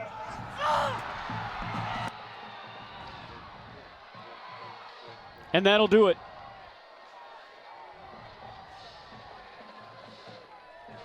Campbell falls by the final score of 27-24. Richmond escapes.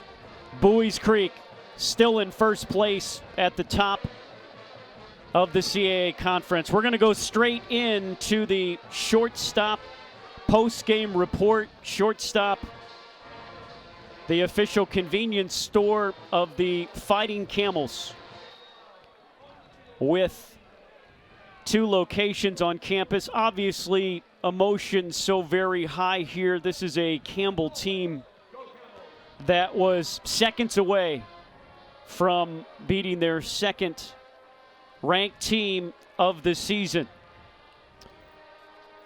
The player of the game tonight is Cam Coleman. Coleman, our Papa John's player of the game. He was really good, and he was sensational, calm, cool, and collective when it mattered most in the second half. He was really good all game long. He was sensational when it mattered most. When they had to make plays, he throws a late interception, and you start thinking, oh, my goodness, he may have given the game away here if Campbell goes down and scores. Instead, their defense does a job, and then he leads a drive down the field to set them up with their game-winning field goal.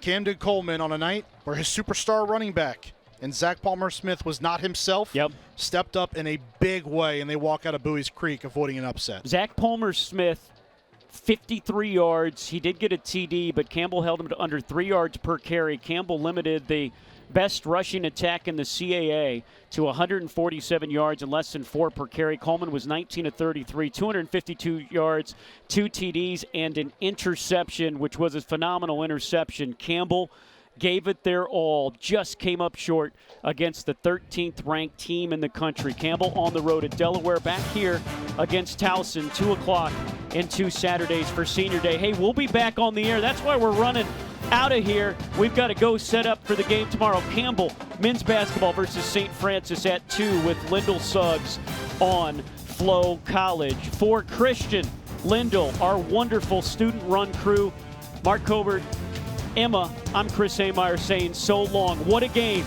Richmond escapes with a 27-24 win. Good night.